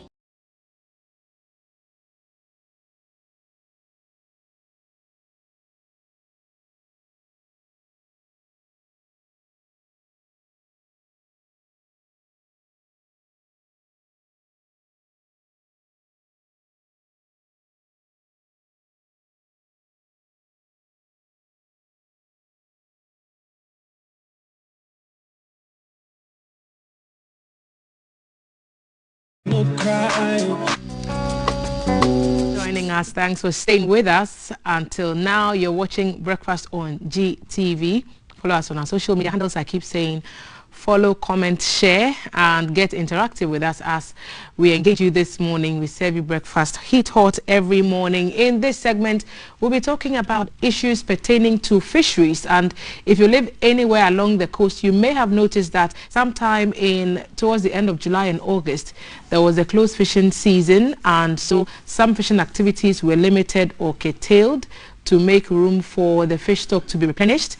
And we are being told that Ghana, for the first time, will host Africa, Caribbean and Pacific Organization of African Countries, an acronym called OACPS. So we are hosting a meeting on fisheries. So ministers of fisheries from all these African, Caribbean and Pacific countries will be coming to Accra to discuss all issues surrounding that sector. And to join us, to help us understand that conversation, we've been joined by the Executive Director of the Fisheries Commission, Mr. Michael Arthur Dadzi. Thank you, Mr. Dadzi, for coming. Thank you very much. So the issue of fisheries and all the fisheries ministers coming to Accra, is it the first time Ghana is hosting a program, and why is it so important for fisheries ministers to meet? Yeah, thank you very much. First of all, I'd want to bring the warm felicitations of Honorable Minister, Honorable Mevisa Okumsin, and the Deputy Minister, Honorable Musinim, and the leadership of the Ministry and the Commission to our teaming viewers and the Ghanaians at large, particularly members of the fishing fraternity, fishermen and fish processors. Yes, as you rightly said, we have the Organization of African, Pacific, Caribbean States, OACPS, coming together to host the conference here in Ghana next year. But this is the first time Ghana is going to host, especially the component of the fisheries and aquaculture. So it's the 7th meeting that is going to be held here in Ghana. Next year, that is 5th April to the 8th of April, 2022. And if something is happening next year, why are you starting the publicity and the campaign on it so early? Why is it important that the meeting even comes on in the first place? Yeah, thank you very much. We are launching the program, all things being equal, tomorrow, 24th of August 2021 at the Accra International Conference Center. And the Chief of Staff, Honorable Madame Frima Opari, will be the guest of honor for the lunch. But we need to launch it to bring to the attention of the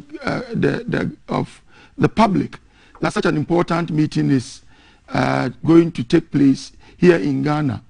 And between now and next year, April, we need the support of the media to drum home this all-important program. And the benefit that Ghana is likely to derive from this is very, very enormous. So we need to start now.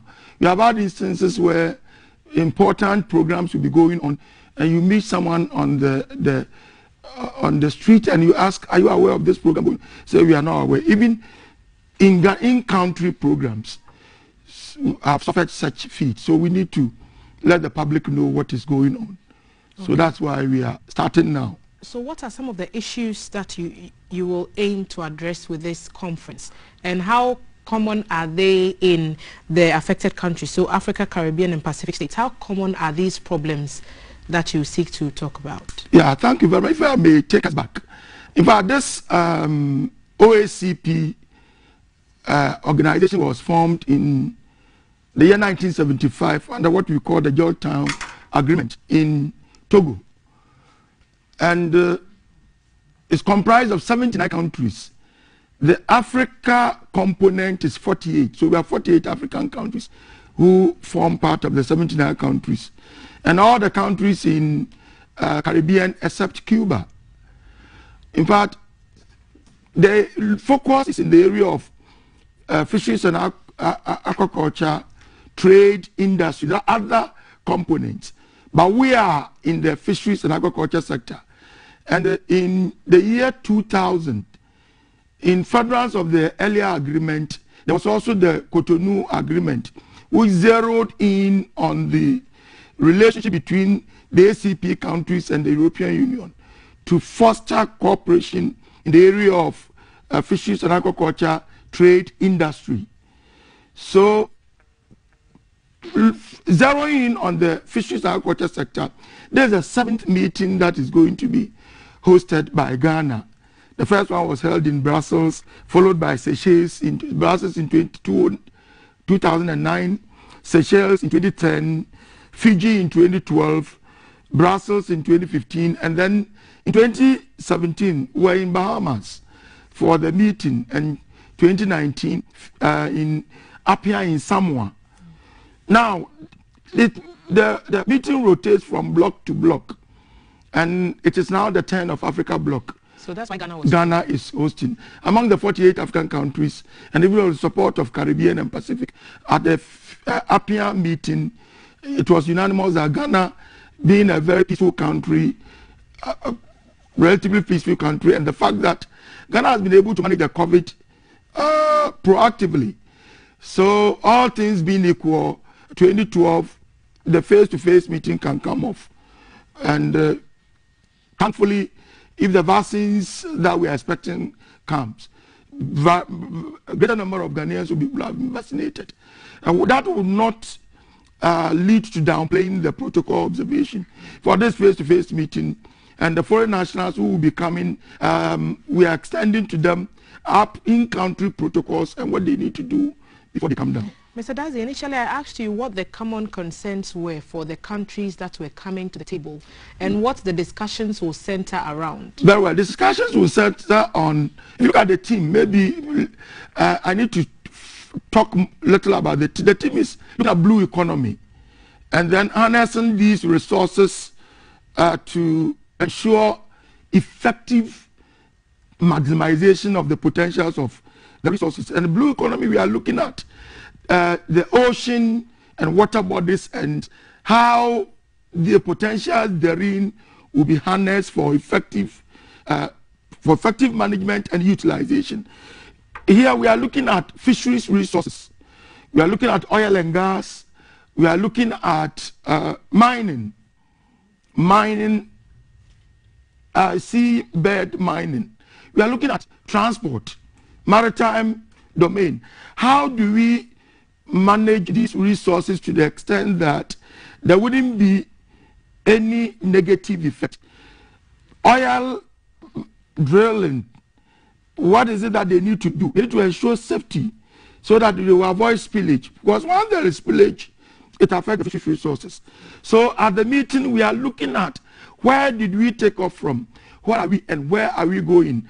What are the challenges that are confronting these components or these sectors in the, when we talk about blue economy?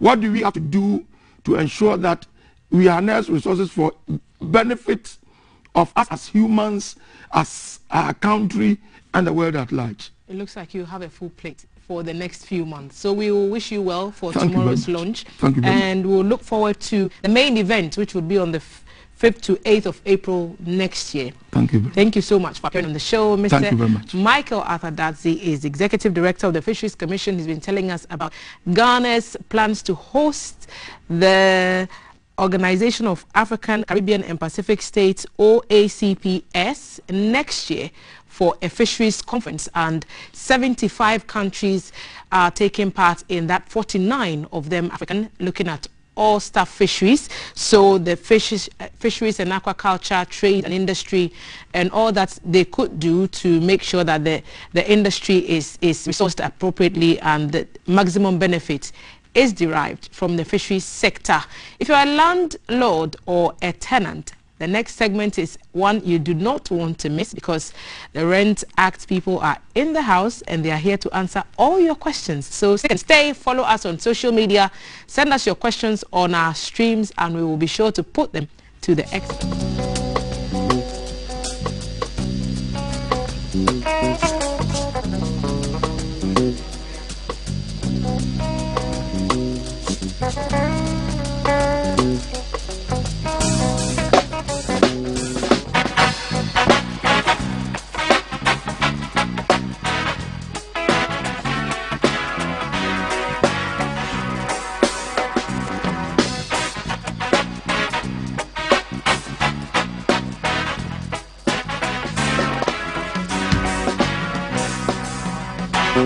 abundantly new Yehovah.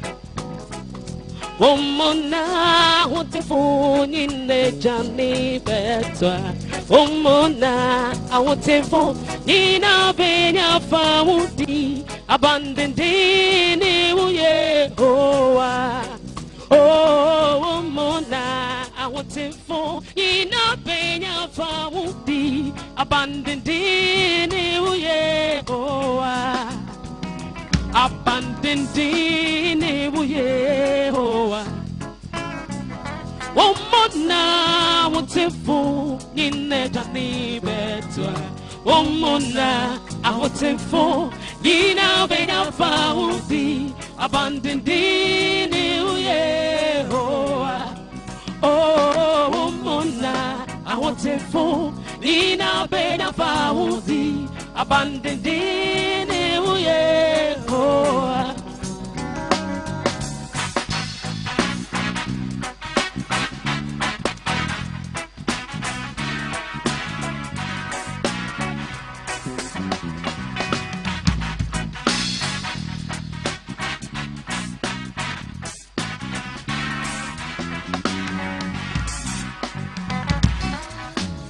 Yesu ayeye onyaminema udi umoja na atoye yakutu yesori o yakaseu yekesi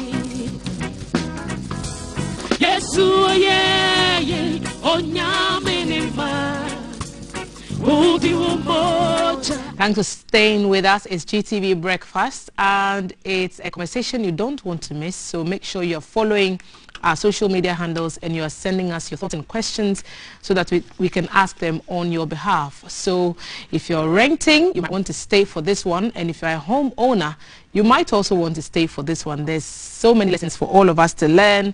Last week we had a conversation and so many of you sent messages and you wanted us to bring him back. So we have. So we do listen, we read your comments. We have brought Mr. Emmanuel Hovik-Posu, Public Relations Officer of the Rent Control Department. Thank you so much for coming back. Yeah, like you enjoyed the fire from last week. It's a pleasure being here. I always say I have the shock absorbers now. You're ready let the questions come. Legally we'll answer them. Okay, so there's a law, yes. a rent law that we've been using since 1963. Yes. You obviously find that it's become obsolete, and that's why you are taking steps to remedy the ills in that law, right? Exactly. What are the key things you're hoping to change? There's so many questions about what are the key things in the Act now that you are hoping to change with the new bill you're working on. So, as you rightly said, the stakeholders discussions are ongoing. And we are taking concerns from tenants, we are taking concerns from landlords. We are taking concerns from even the agents. So the issue is that we've seen that the investment in housing is increasing. So we are considering changing the 6 months rent advance mandatory payment to 1 year so that the landlords will have the right to demand monthly rent payment advance to a maximum of 1 year. So that the issue about recouping the investment in the housing will not take so much time for them to. It's understandable that investment in housing is a long-term investment, but taking 6 months block will take a very long time. Of course, when you go and take loan from the bank will not demand 6 months repayment. It takes monthly. But you may also, since it's an investment, since a commercial venture you've entered in, the act or the law should give you some leeway so that it will not take you so much time to recoup your money. Okay. The issue about agents too, we are considering it very seriously. Because now what we are saying is, when somebody leaves you to go and take an accommodation, they charge you 10% as a prospective tenant. But is that captured in the Rent Act as it is now? As it is now, the Act recognizes them for taking only 5% after the tenant has made the rent advance payment. But they are going contrary to this, taking 10% from the prospective tenant, taking 10% from the landlord, and then even charging what they call moving fees. So what we are considering now is we are going to educate them to know what they are supposed to do. After the education, and the training, we'll give them licenses and certificate. And then we'll be publishing their names so that anybody who go contrary to these provisions will just withdraw the license, and then so that anybody who wants to deal with any person can look on the list and deal with accredited people. So accredited agents, you'll be publishing the list soon. Last week when you were here, someone saw me outside and they were like, oh, my landlord called and asked that I should pay the property rate for the house that I occupy. Whose responsibility is it to pay property rates? Is it the tenant or the landlord? No, property rate is a sole responsibility of the landlord. When you build your premises and you don't even rented it out, you are mandated to pay this property rate to the district assembly. They are confusing with what we call rent tax. Rent tax is a tax that has been imposed on the rent advance somebody paid to you as a landlord. So when you come in as a tenant, you know, when we are doing the assessment, we factor in all the rates, including the property rate, so that when we come out with the rent and you, the tenant, pay the rent, it's already factored in. So the landlord, though it's a withholding tax, that you, the tenant, can withhold that tax, go and pay a GRA, add the receipt to the rest of the rent advance you are supposed to pay, and give it to the landlord. But if you are not able to do that, you can give all your rent advance to the landlord. The landlord is supposed to take the percentage. If it's a domestic dwelling, what we call domestic dwelling, is 8%. If it's a commercial dwelling, you pay 15%. And there's a penalty which the GRA can impose on you as a landlord if they come and you don't show receipt of that payment, to a tune of 125% cumulatively. So if the first month passes and you've not paid it, cumulatively every month until that money is paid, the Commissioner General of GRA can come and then impose that fine on you. And it is the responsibility of your department to go around and collect all these monies? No, it's a sole responsibility of GRA. All taxes are paid to GRA. So it's the responsibility of GRA. But we are currently discussing how, since we interface with most landlords, we are discussing how we can assist them to do that. But these are legal issues which we are discussing. There are some questions here on Facebook on rent. But before that, what is moving fee? You say the agents are trying to charge moving fee. What is that? Yeah, moving fee is when they are moving you from their offices to go show you a premises. So they would usually ask you to pay transportation. Moving them from their office to go and show you the premises. But these are all legal things. They are all embedded in the commission that they are giving, so that the services you are rendering is factored around the commission that you are giving. So those things are illegal things. A couple of questions here. This is Israel. It just says, can rent prices be regulated in Ghana the way trotro prices are done? Is that even possible? Yeah, it's possible. You know, the issue is that is it being done? You know, just as I mentioned last week, when it comes to money, I want to commercialize my property, you need to come for an assessment, which is called the assessment, the certificate for assessment. Is it being done? We are doing it, but a lot of Ghanaians are not complying with this act. And very soon, somebody will ask how soon. Discussions are seriously ongoing. And this thing will be a thing of the past. Because if you are dwelling in it personally, you don't expect the acts to inflate on you. But now you are commercializing your property. There are rules and regulations that must be followed. I want to tie this to your earlier comment. The joy of taking 2 years rent advance is so sweet. Yes, that was a landlord. There's time for everything. I'm speaking it quietly. There's time for you as a landlord to enjoy this perception now. But there will be time that you start crying. There is time that this 2 years advance you are taking will be so bitter. You see, these 2 years, when the person is asking for a refund during the tenancy, something happens, and you have to cough the refund. Now you start begging that you have to wait for somebody to come and occupy the premises, which also takes time. But the person has moved. That's why the law saw it tangible, so that it take a very short tenancy advance, so that when something happens, you pass left or you pass right, you can quickly organize yourself. So in this case, How quickly should you expect, when you're a tenant, how quickly should you expect your money back from the landlord if you move before the expiration of the agreement? Okay. So there are different circumstances. Let me quickly announce the phone lines so that what's your thought, Mr. Bosu? And then you can join in the conversation. It's 05436642264. 05436642264. Rent control is in the house. Call us. Tell us what your experiences have been. Tell us what your concerns are.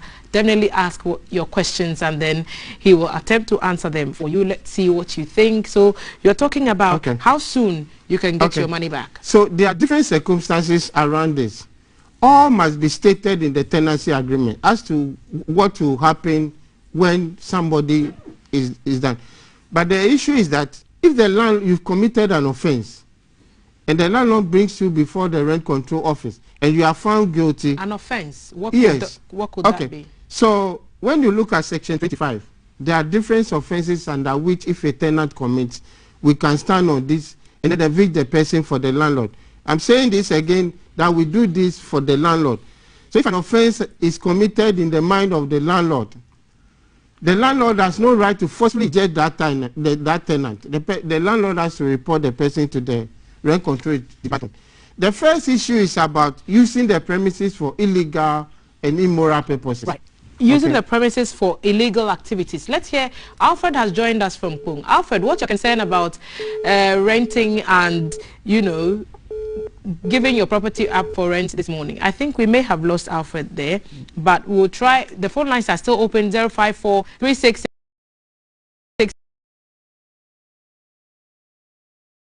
426 for illegal immoral and illegal purposes, causing you an annoyance. Okay. Illegal and immoral. I'm saying the immoral because that sounds like a promise. But let's remain on track here. Okay. Okay. And the issue about you tenant owing the landlord for even the month's rent. Constitutes an offense. The landlord also has the right to take possession of the premises if he or she wants to do that. But in that case, the landlord has to give a prior notice to the landlord if the tenancy has so apart. All this must be inserted in the tenancy agreement. But for maximum, so the two parties have to agree for that.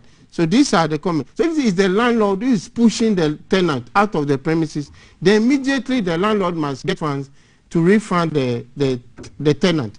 But if it's the option of the tenant moving out, then of course the money has been chopped, as we call it in Ghana already. So you have to give the landlord some time, because it's not his doing that you are moving out. So you need to get, by all this, if it's beyond reasonable period, the tenant is obliged to come to the rent control department, look at the circumstances why the landlord is not being able to refund the money, and then we give an order to the tenant to go, and get the money. Taifa. A caller is joining us from Taifa.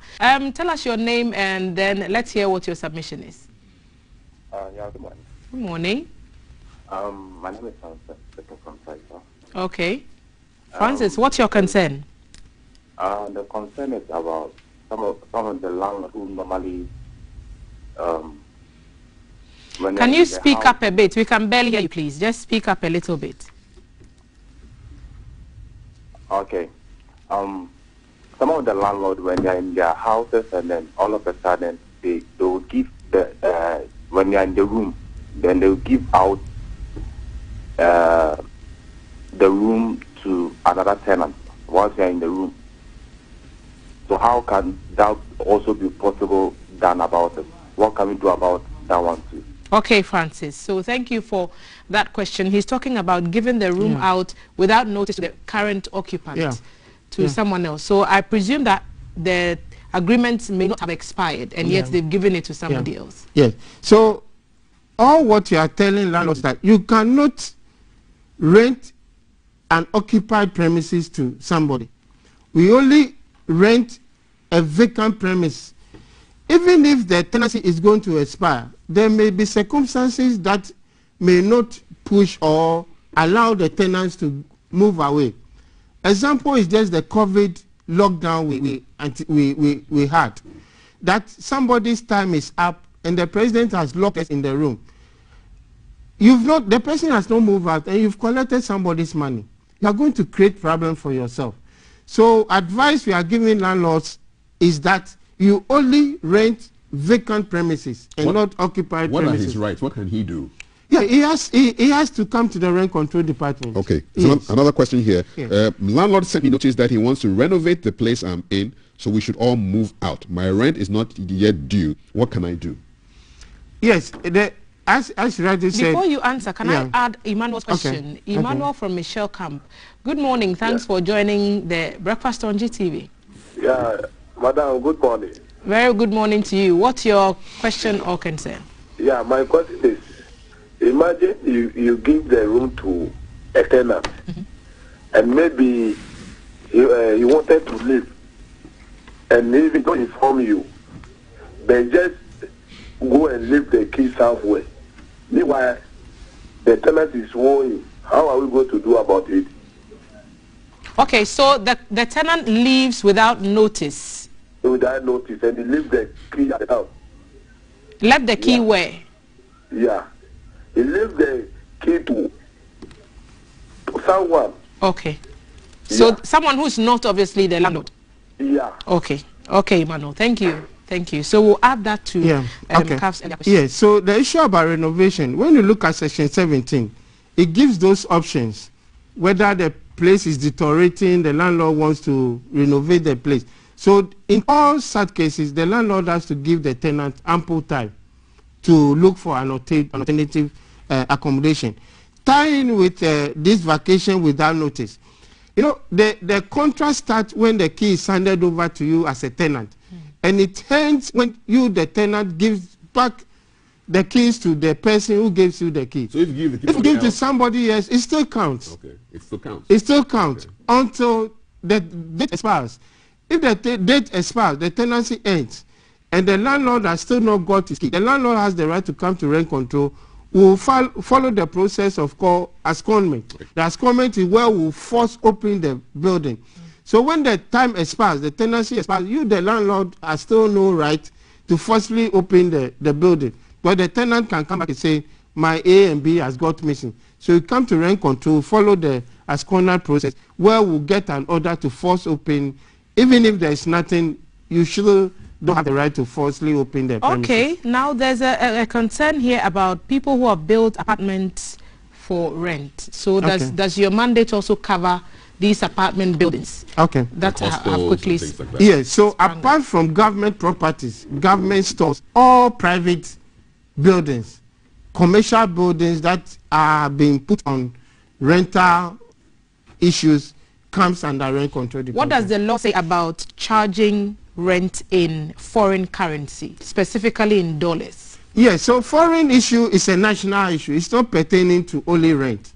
So if you transact any business in foreign currency, it's a national issue, which includes the rent advance collection as well. So it's not allowed? It's not allowed. It's not allowed. So what are you doing to curtail this? Because a lot of these apartment buildings, even the ones that are not being sold, those are being sold in dollars. Those that are being rented are also being rented in. What's rent control doing? Okay, it's not only rent control, but there is this new act called the Real Estate Agency Act, which they are now constituting the governing body or the council. Hold fire there for me. Yes. Portia in Takrady wants to add her voice to this conversation. Good morning, Portia. Good morning. Right. What do you have to add to our plate this morning? Please, we lived at a certain place for 3 years, and for a year we were not able to pay because of the COVID and stuff. We lost our job, and the landlord took us to rent control. I want to ask if they should give us the time to pay, or is mandatory we pay at a spot. We pay the money at a spot. Okay. Thank you, Portia. We appreciate your call. Portia is saying they were unable to pay rent for a year due to COVID. Okay. And the landlord took them to rent control. Okay. Will they be given time to pay, or do they have to pay immediately? So let me finish the dollar issue. Just as I said, it's a national agenda or national policy. So what we do is, when we finish the assessment, we don't quote in dollars. We quote in cedis. So if you go contrary to this, it's a national offense you've committed. Then the issue about this, you know, when the lockdown came, the president and then the Minister of West and Housing by then, Honorable Atacha, came out to plead with Ghanaians to be Ghanaians to have sympathy on ourselves. So a lot of landlords waived the rent advance, but those who still want to collect their money, the law does not prevent them. So the issue is that you have no right to owe any landlord a month's rent. So as she rightly said, if they come before the rent control department, we'll listen to both sides. We'll try to plead on his or her behalf to the landlord. If the landlord is the landlord's right, but if she agrees to spread it out, fine. If she insists that she wants to collect all the money, but the law supports the landlord to collect the rent advance. So normally what we do is, our office is to promote peace and then reconcile parties. So that's our main aim. We try to be at the side of the vulnerable first before we move on. Okay. Yeah. You bite? Yeah, we do bite. How often do you bite, and how sharp is your bite? Yes, we are biting and we are sharpening our teeth very smoothly and sharply. Okay, just as I said, with the sweetness in collecting the 2 years, I like the statement, but she will also be crying at the other side of it. Just as I said, we are sharpening our teeth very, very sharp. So you haven't bitten yet. You are just about to bite. The rent control is sharpening its teeth. Daniel is gearing up to add his voice to this conversation. We have a lineup of landlords before the magistrate. Okay, let's listen to what Daniel have to say, and then let's add that to the sharpening of teeth. Daniel, good morning. Thanks for joining us. Good morning. Where are you calling us from this morning? I'm calling from Medina, please. Medina, let's hear you. Oh, okay. I have tenants at my place, and for about 6 months now, they've not come to sign for the agreement form. And I don't know, they only paid for 1 year. And I want to ask, after the 1 year, am I supposed to move them out, or I'm supposed to wait for they come and sign the agreement form and renew their lease again? So, Daniel, you have tenants who have paid for a year and have not signed the tenancy agreement, even though they've lived in it for 6 months. Yes, please. And so they have 6 more months left on their current agreement. Yes, please. Okay, and your question is whether you can move them out at the end of the remaining 6 months? Yes. Okay, all right, Daniel. So we'll get answers for you. So you can stay. Thanks for calling us. Yes. Yes, so Dan, the issue is that I presume you've issued a receipt to effect the 1 year payment, which is even illegal in our current circumstance. But you need to issue what we call this rent card as well, which will inform the tenant about the various payment, the various months payment.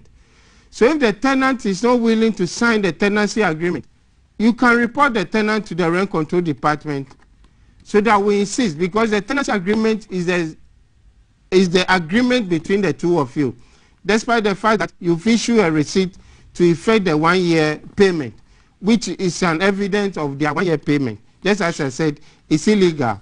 But this card is also important. And make sure you go and pay your rent tax as well. But you can bring the tenant before the rent control department, where we will insist that they should sign. Because even before you collect the rent advance of the 1 year, you should have registered this tenancy agreement with the rent control department, which you've not done. So you've constituted a lot of infractions in the act. So make sure you amend them. Let the tenant sign, come and register it. Let's see whether you are infringing on somebody's human right. Let's see how much rent advance and the frequency of payment you are doing. All these are in there for us to check before you go and collect money. I know you have a question. Let's hear what Frank has to say first. Good morning, Frank. Hello, good morning. Yes, we are talking about rent and renting and owning property and renting it out. What's your submission? What's your interest in this matter? I have a bit of problem. Is it mandatory for a landlord to increase the rent 2 weeks prior to when your rent is due? When your rent is due.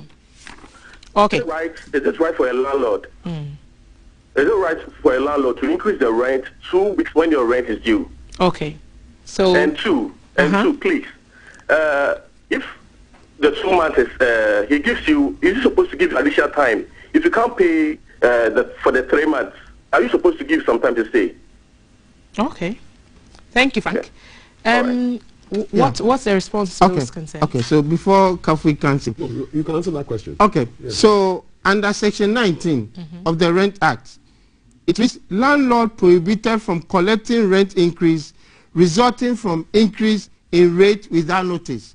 So under no circumstance is the law permitting any landlord to increase rent without notifying the rent control department. And how much time is this notice? The notification, no, what I'm saying, you have no right as a landlord to increase rent. Without notice? Without notice. So the notice comes in, we'll have to, if you notify us that the road in front of premises has been tarred, the area, the recreational has been improved, and you want to base, even the price of iron rods and cement has increased. You notify us of this rate, we will come and do an assessment. We use the current economic prices of the things, the economic situation, current economic situation of the place, to come out with a new rent for you. And that's where we give you the assessment certificate where we indicate the rent, then you can start charging.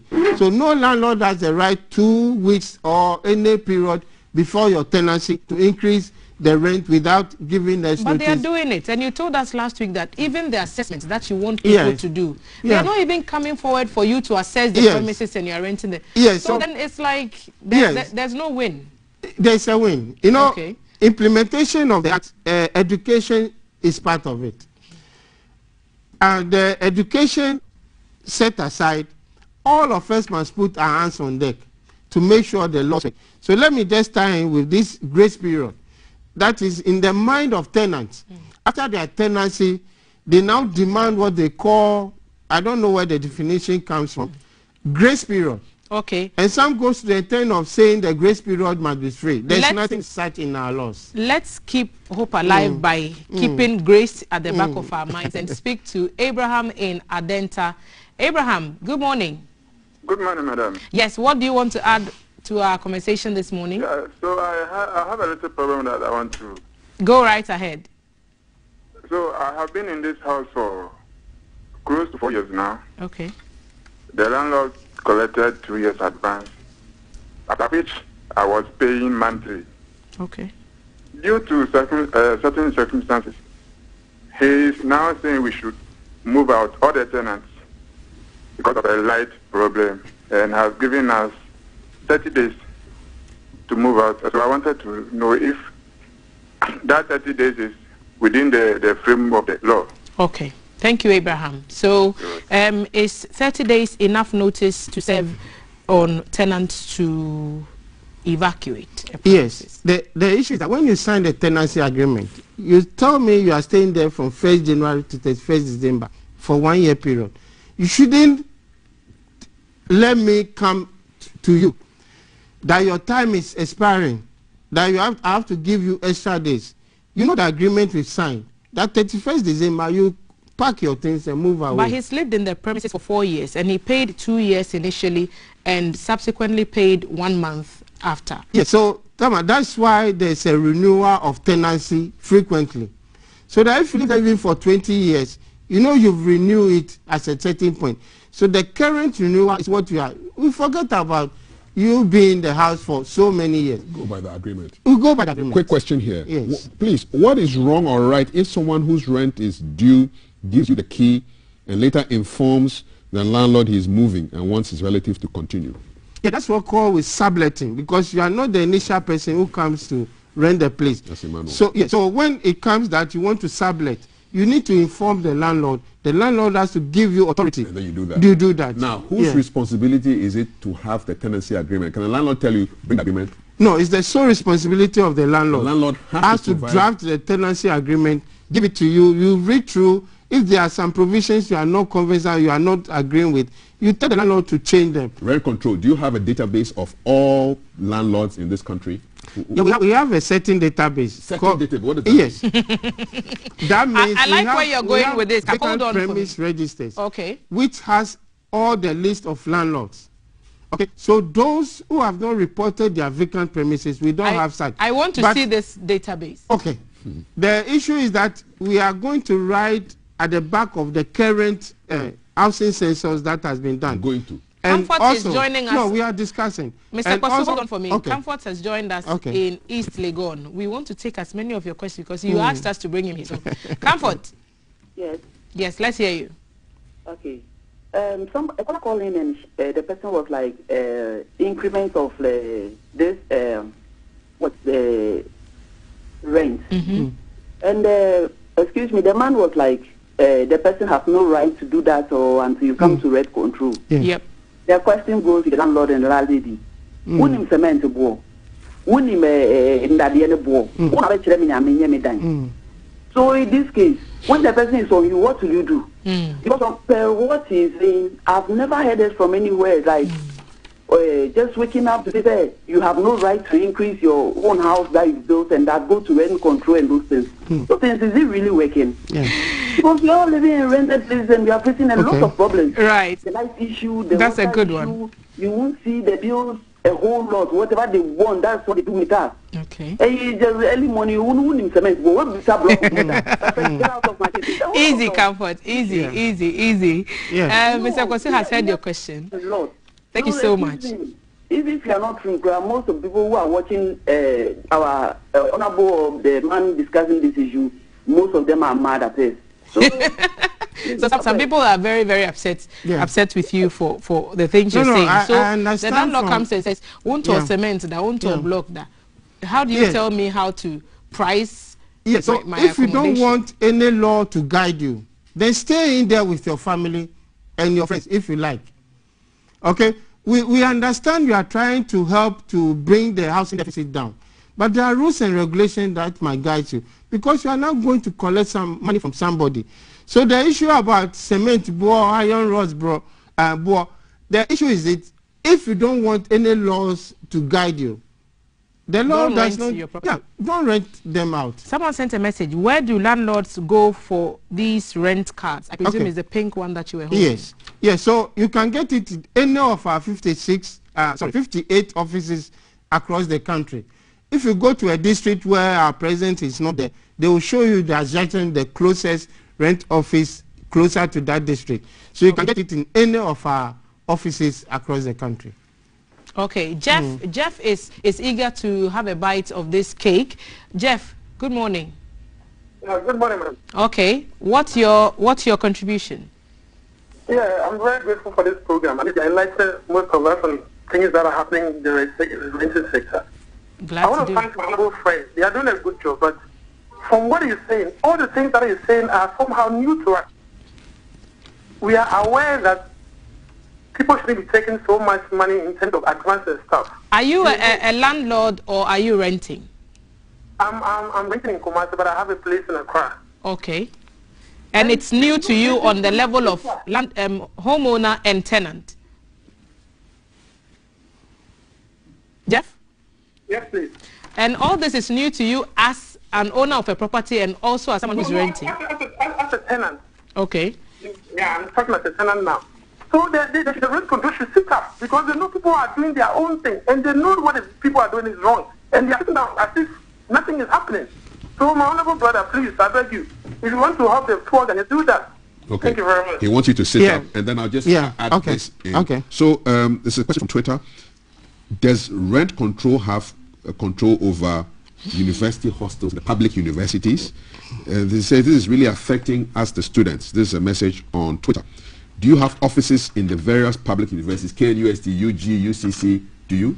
Yes, we have offices in the major district and regions. Do you cover the public universities? Yeah, we cover. Just as I said, apart from government properties. Okay, so hostels. If it's a government hostel, it doesn't come at our mandate. But private hospitals, private hostels. Dollar is a national offense that people are coming. But when it comes to private hostels, private apartments, all comes under. How many have you brought them to? How many of them have you brought to book before? Under my domain, I happen to be closer to one of the universities in the central region. I've cautioned so many hostel managers. All those I've cautioned have not come back to with the same offenses. So it's doing an impact. What kind of offenses? Offense of charging more than, when the students go, they tell them 1 year.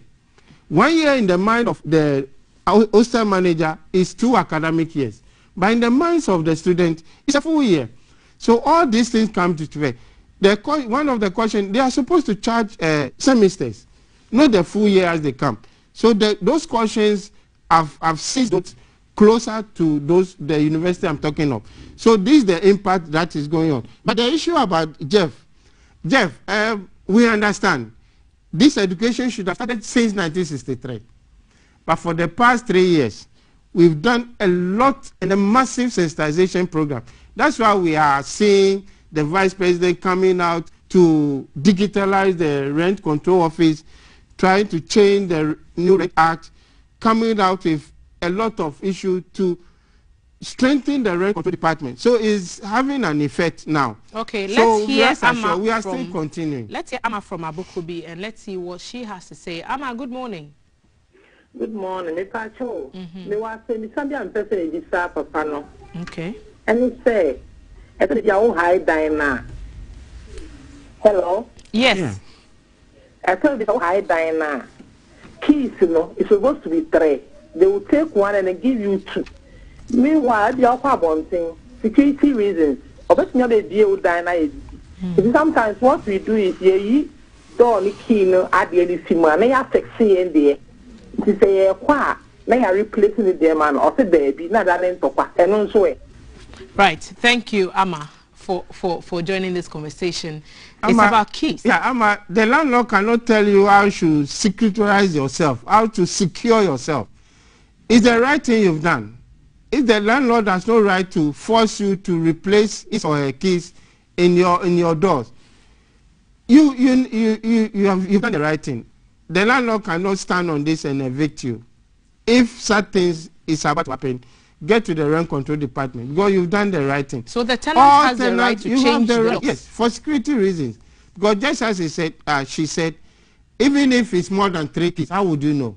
And the landlord gives you all the 3 keys. You may not know whether there are extra keys. So it's your right to change the lock. And then keep the landlord's key aside. When you are moving out, you just replace it. And then give the old keys to the landlord. Right, we are about to wrap up. I wonder if Kafi has a few more questions before we go. What is a rent card? Okay. So the rent card, just as I showed, you can see this under section 22 of the Act, where it's mandatory that as a landlord, you see, section 20. Quickly. Yeah, quickly. It says every landlord of any premises on monthly or short tenancy or any tenancy shall issue the tenants with of such premises within 7 days after the commencement of the tenancy a rent card. So this is the card, which should have the name of the tenant, the name and address of the landlord, the amount of the recoverable rent, that's the assessed rent, to the tenant. So within 7 days after the tenancy has been signed, the landlord is supposed to issue this card. Supposed to. Beautiful theory. I started writing in 1999. I've never seen any of these. I've never seen it so we are encouraging tenants that there are certain things you have to demand when you go into somebody's premises. The first thing is the tenancy agreement. Second is the receipt of payment. Third is this rent card. And the fourth is the rent tax receipt. Landowners, homeowners are looking at you right now and they are thinking, this is not going to be in their interest. Rent card and the tax. And the tax, okay, which we've called it nicely here, the rent card, the card agreement, the receipt, and then the rent tax. Okay. Card, agreement, receipt, and the tax. And then tax. Yes. So these are things tenants should demand from landlords. What if your landlord says, who the hell are you to tell me what to do? Get out of my house right now. That's you want to rent control. Then under section 27 talks about inducement. If you committed any offense, the landlord has no right to induce you to move out of his premises. So it seems like you're painting landlords in a lot of, there's a lot out there against landlords. But there are also landlords who have genuine consent and they say, look, tenants are, for lack of a better word, troublesome people. And how do you help landlords also get tenants to fall in line? I'm answering those questions based on the question, the direction of the question. But the law is there to protect both landlords and tenants. I've mentioned that tenant has no right to owe any landlord a month's rent. I've mentioned that tenant has no right to request for this grace period. So all these things, I've also mentioned that tenant has no right to use the premises for immoral and illegal purposes. And the immoral hasn't even figured out. And then causing nuisance and annoyance. These are all infractions that if a tenant does, you just run to the rent control department. Let's do our investigation, and if it's correct, we'll move the tenant. In the interest of sanitation, what about the issues about toilet facilities in homes, and then the fact that some don't have, and yet they are renting premises out? Okay, so it's true. It's not all those utilities that must be now. If they are what we call the general facility, like the toilet, for instance, there are places where there are general toilet where everybody can use, or even a general pipe system that you can go and fetch water. So we look at all those things, because, for instance, if you go to the up north, you know there are places where there are no electricity. There are places where the pipe has not gotten there too. Does that mean those premises cannot be rented out? But where they are supposed to be lighting system, they are supposed to be pipes. Of course, in Accra, for instance, it's not mandatory for every household to have toilet facility, which the AMA is pushing, which is constitutes an offense if you don't. So all those legislations are there to make sure we sanitize our system. Quick point on this. I understand that, yes, I must get a rent card from the landlord. I must get a tenancy agreement. I must get the receipts. What is the why rent tax? The rent tax, just as if you look at Section 115 of the Income Tax Act, under the GRA, you are supposed to pay a percentage of the advance of the rent advance that you collect to GRA. The landlord. The landlord. Yes. And just as I said, it's a withholding tax, of which the tenant has the right to withhold that tax. Go and pay, if it's 8% for domestic, 15% for commercial, and then add the receipt to the rest of the rent advance, and then give it to the landlord. So the tenant do you will have on to his show? own. You have to ask the landlord or landlady for evidence of having paid rent tax. No, if you agree, just as I said, after the registration of the tenancy agreement, and you giving the leeway, then that the tenant can pay you the rent advance. So at that point, the landlord should be aware that every rent advance he or she takes, there's a tax element on it. Right. Yes. Okay. I'm good. Okay. Thank you. Mr. Posu, thank you so much. Mr. Emmanuel Hovi Posu is the PRO of the Rent Control Department. He's been trying to answer all your questions as homeowners or as tenants when it comes to rent and matters arising. We brought him last week. He's here again to answer more questions. And you're still watching Breakfast on GTV, CAF. This is a comment. That's not requiring any response. Please tell TDC or TMA that it is criminal to keep taking property rates and ground rents at the same time. It's corruption and such must stop. Is that correct? You can't take property and ground at the same time? No, I don't want to delve in that direction. Let me stay. It's not under rent control. So let me stay in my small. Okay, let him stay there. Thank you. You don't want to buy wrong meter. All right, cool. It's live on GTV. There's more ahead on this.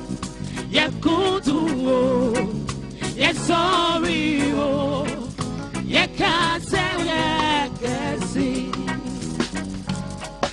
At your phone night, in pain, if with you no night, what could to sorry, oh. At your phone night, in pain, if with you no night, what could to sorry, oh. Yes, you are, yeah. Yes, I am. Oh, now minima. Who do mocha? Oh, yes. Yeah, go to. Yes, sorry. Oh, yeah, can't say. Oh, yeah, can see. Yes, I am. Yes, I am. Oh, now minima. Who do mocha? Oh, yeah. Yes, sorry, oh, you can't say, oh, yeah, can see. Yet see me, mama, yes, way, you know, Messiah, including tea on the air, yeah, mama, yes, way, you know, Messiah, including tea on the air. Oh, went to me no, wait just and so. Inkunimdi on the eradi. Oh, what to me no, where just samazo. Inkunimdi on the eradi. Me mama, yes, me mama, Messiah. Inkunimdi on the eradi. Me mama, yes, me mama, Messiah. Inkunimdi on the eradi. Me mama, yes, me mama, Messiah. Inkunimdi on the eradi. Me mama, yes, me mama, Messiah. Inkunimdi on the eradi.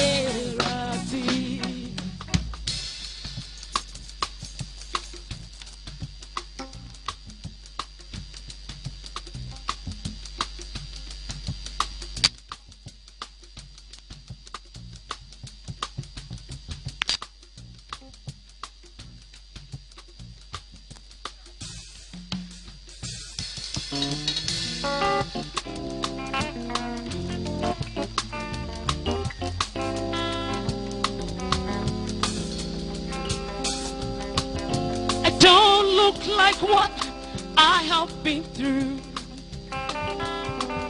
You turn my pit into a well. So the essence of my praise is centered on your grace. I don't.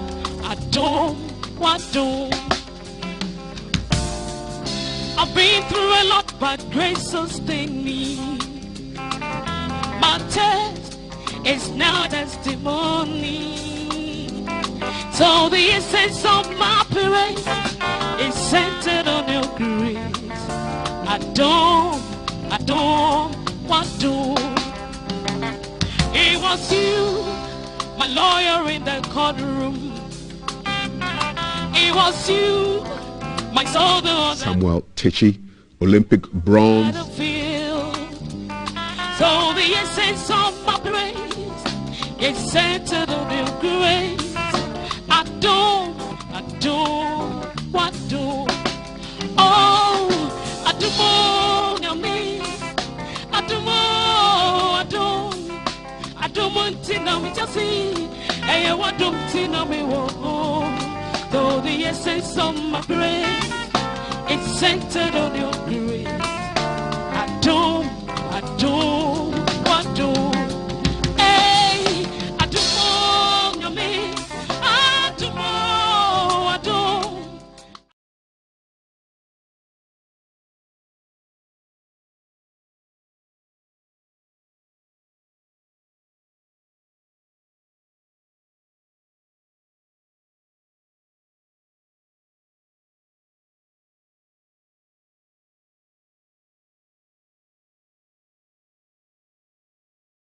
When I was supposed to have been reading for an interview on Monday, I stayed up to watch the closing ceremony just to see him mount that stage. And he's been such an inspiration to young people, to young boxers, to all those young men and women who are in Accra Central. Now, you know how J. Gabra said the bedrock of traffic. Jamestown is like the bedrock of boxing. Yes. We've produced such greats for Ghana, and I mean, and it's good that we make a living out of this, you know, because it's not just about hey or fighting or quarreling, but to actually hone the habit. And you should see how young boxers, you know, on the streets of Jamestown, adults organize fights between children, and then you're in the crowd and you hear it's such a joy. And it's such a joy because people like Samoteche, I'm sure, watched great names like Azuma Nelson, Ikote, and the rest make Ghana proud. And they just took inspiration from those people. And now, here we are. Yes. And he went to visit the president. You know, when Ghanaians win laurels, they go and show the evidence of their... Hey, when will I win something so that I miss the president? We have come home. We have come home, so this is what we yeah. So, indeed. So that's the ceremony there. And the president is, I said, come over. Yeah. The president is wearing, is feeling the model. Of course, why not? Come on. Yes, of course. It's for all of us. Mm-hmm. It's for all of us. And it's a very interesting package, you know. A house? Money. There's money, yeah, $30,000. That's him. He's feeling really energized. Now, on the line, we have a man who has made us really proud. He is the first African to be elected into the Boxing Hall of Fame. Multiple titles. And he made people sleep late or wake up very early. People are waking up just to watch. Earliest quote from just to watch him fight. We've got none other than Professor Berima Zoom Azuma Nelson on the line. Prof, good morning. Welcome to GTV Breakfast. Thank you. Prof, how are you doing these days? Oh, these days I'm doing fine. Just busy. I see you when I'm driving. I see you on billboards. You are either smiling on a Goyle billboard, or you are with who knows tomorrow, Acrobato. It's. Are you enjoying being an icon? By God's grace, yes. I'm enjoying it well because that's what God gave it to me, and I have to, use it. How do you feel, Prof, when you see people like Samuel Techi and you see what he's been able to achieve for Ghana? Does it bring back fond memories for you? Yes. He has done very, very well, and let me say congratulations, Ghana and Africa is part of him, So I have done very, very well, and this medal, like the bronze medalist, we took bronze medal almost decades. We can't. Yes, we couldn't achieve it. So I'm saying congratulations again. And the kind of attention his award has garnered, is it the same as when you were also in your prime in the ring? Yes. You see,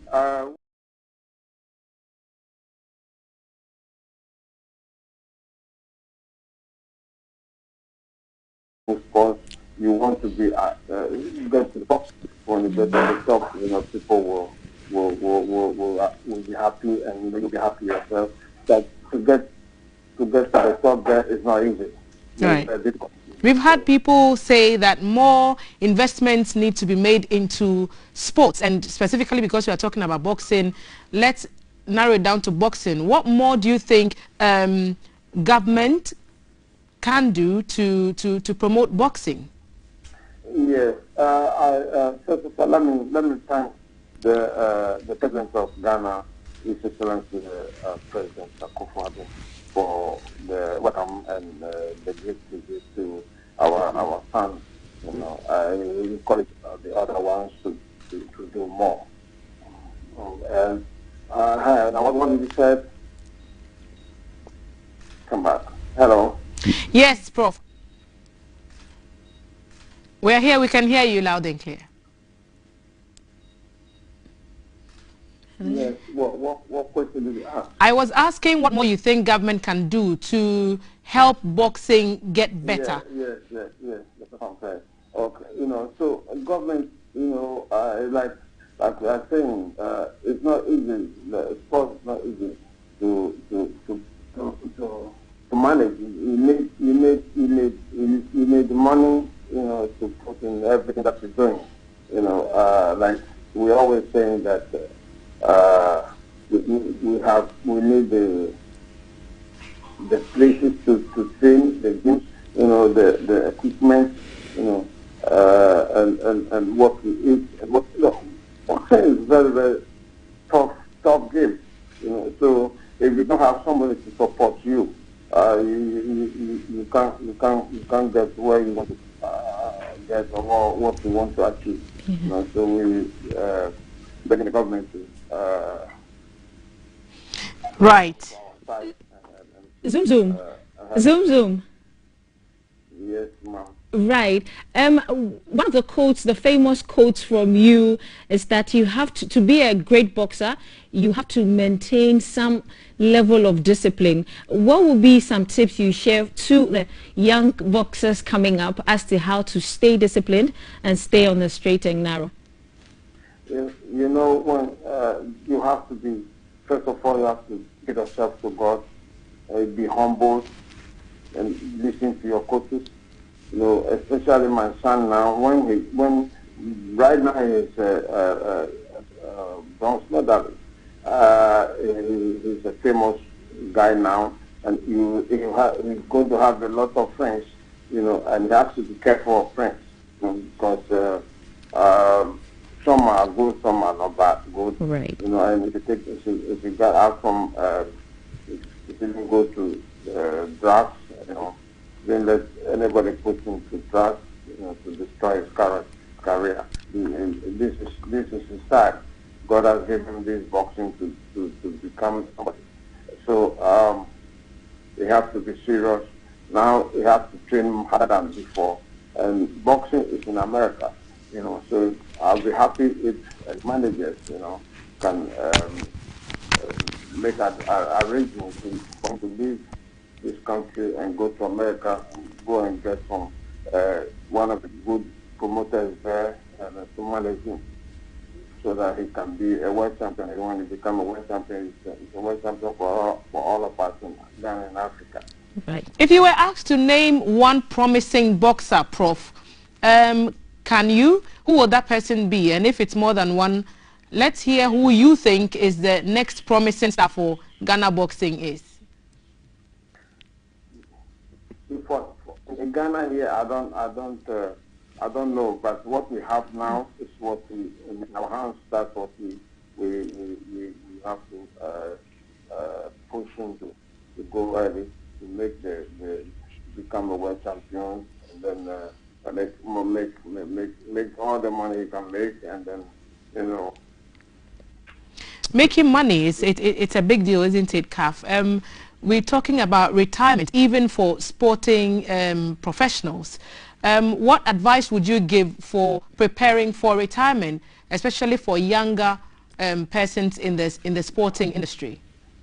Yes, you know, that's why SIC, SIC, where you put your money, and then when you go to retirement, you can enjoy your retirement.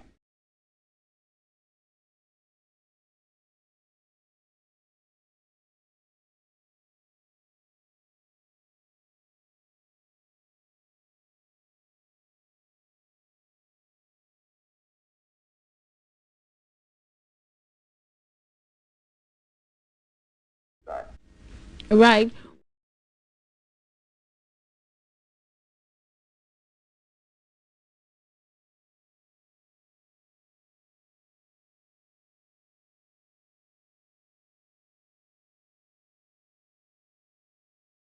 And not somebody else, but the toughest one is, like I say, the Mexicans. The Mexicans are very, very tough guys. You know, it's like somebody like Atabacha Martinez. You know, it's very, very tough. Ghana, then this guy from Australia. Jeb Fenech. Yeah. Yes. Mm-hmm. You know, you're boxing. You know, so it's not easy. It's not easy. Boxing, you need to use your head. You have to think very fast. You know. I'm sure the Mexicans are also thinking those Ghanaians are too tough, especially as Manelson. Yes, that is why I've been telling Ghanaians that Mexicans are very, very tough. Yes. When you go to meet a Mexican, you have to prepare and before you meet him, you know, because they don't care about the punches. So you know, they come into you when you get tired. You know, so meeting a Mexican and beating a Mexican, then it means that you are tough. You are tough indeed, and we always love you. You were tough. You flew the flag for Ghana. You remained humble all these years, and I look forward to meeting you again. Maybe I'll come for another boxing lesson. my house is your house. Yes, sir, Prof. Thank you so much. Salute to you. Thank you, Prof. Thank you. Thank you for your time. Oh, Kaf, I Yes. mean, I remember staying up to watch him. Yeah. And when he wins, I mean, I hear that back in the day he would pay the rights for GTV to broadcast the fight live. And he would tell the whole world, Ghana people are wicked for me. So they will pray for me. They will, you know, and when he wins, you know how the iconic, you know, announcement of a winner. Yeah, they will say that the super featherweight champion of the world, the Professor Azuma. Do you guys know that he has another nickname? You know, we call him the Prof and Zoom Zoom. Do you know his other one? There's a third one. The terrible warrior. Ah, yes, indeed. Yeah, he was really terrible. There was one fight that finished so quickly, and the commentators asked, what happened? He said, well, you know, my people, it was a Saturday going into a Sunday. He said, my people are very religious, and they need to go to church. I had to finish the thing quickly so that they can sleep and then go to church. You know? You have to love him. You have to.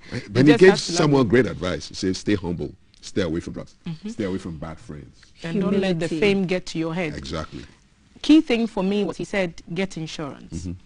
Don't wait until you're out of the game and then you're struggling to see how you're going to enjoy your pension. Insurance is key. So it's unfortunate Samotichi couldn't join us. We actually invited him. The management confirmed that he was going to be here and we were going to have a Motivational Monday sit down with Samotichi. Unfortunately, that did not happen. But I do not think that having the Zoom on the show could have been any, you know, I mean, just to have him share those thoughts with us. I've had a great sit down. So. Wow. He says humility, stay humble and stay away from friends. That is bit to young coming boxers and probably everybody who is in the public eye. Okay. That's what we are taking home. On that note, proverb? Yes, a proverb. I'm going to create one right now. Okay. So I have one, but I can't say it because my pastor will be will be watching. So not forgiving someone is like you drinking poison and expecting another person to die. This is Kafui 2021. Yes, I'm telling you. Kafui Day 2021. Can you repeat it? Not forgiving someone for having wronged you is like you drinking the poison and expecting somebody else to die. We want you to live and to declare the good works of the Lord. So on that note, we want to say thank you very much for enjoying GTV Breakfast from me and T. And Val. Follow our pages. Yes, indeed. Hashtag GTV Breakfast. We are on Facebook. We are on YouTube, Instagram, and Twitter. So follow our hashtags and share our stuff. We'll see you again tomorrow. All right. At 6 a.m.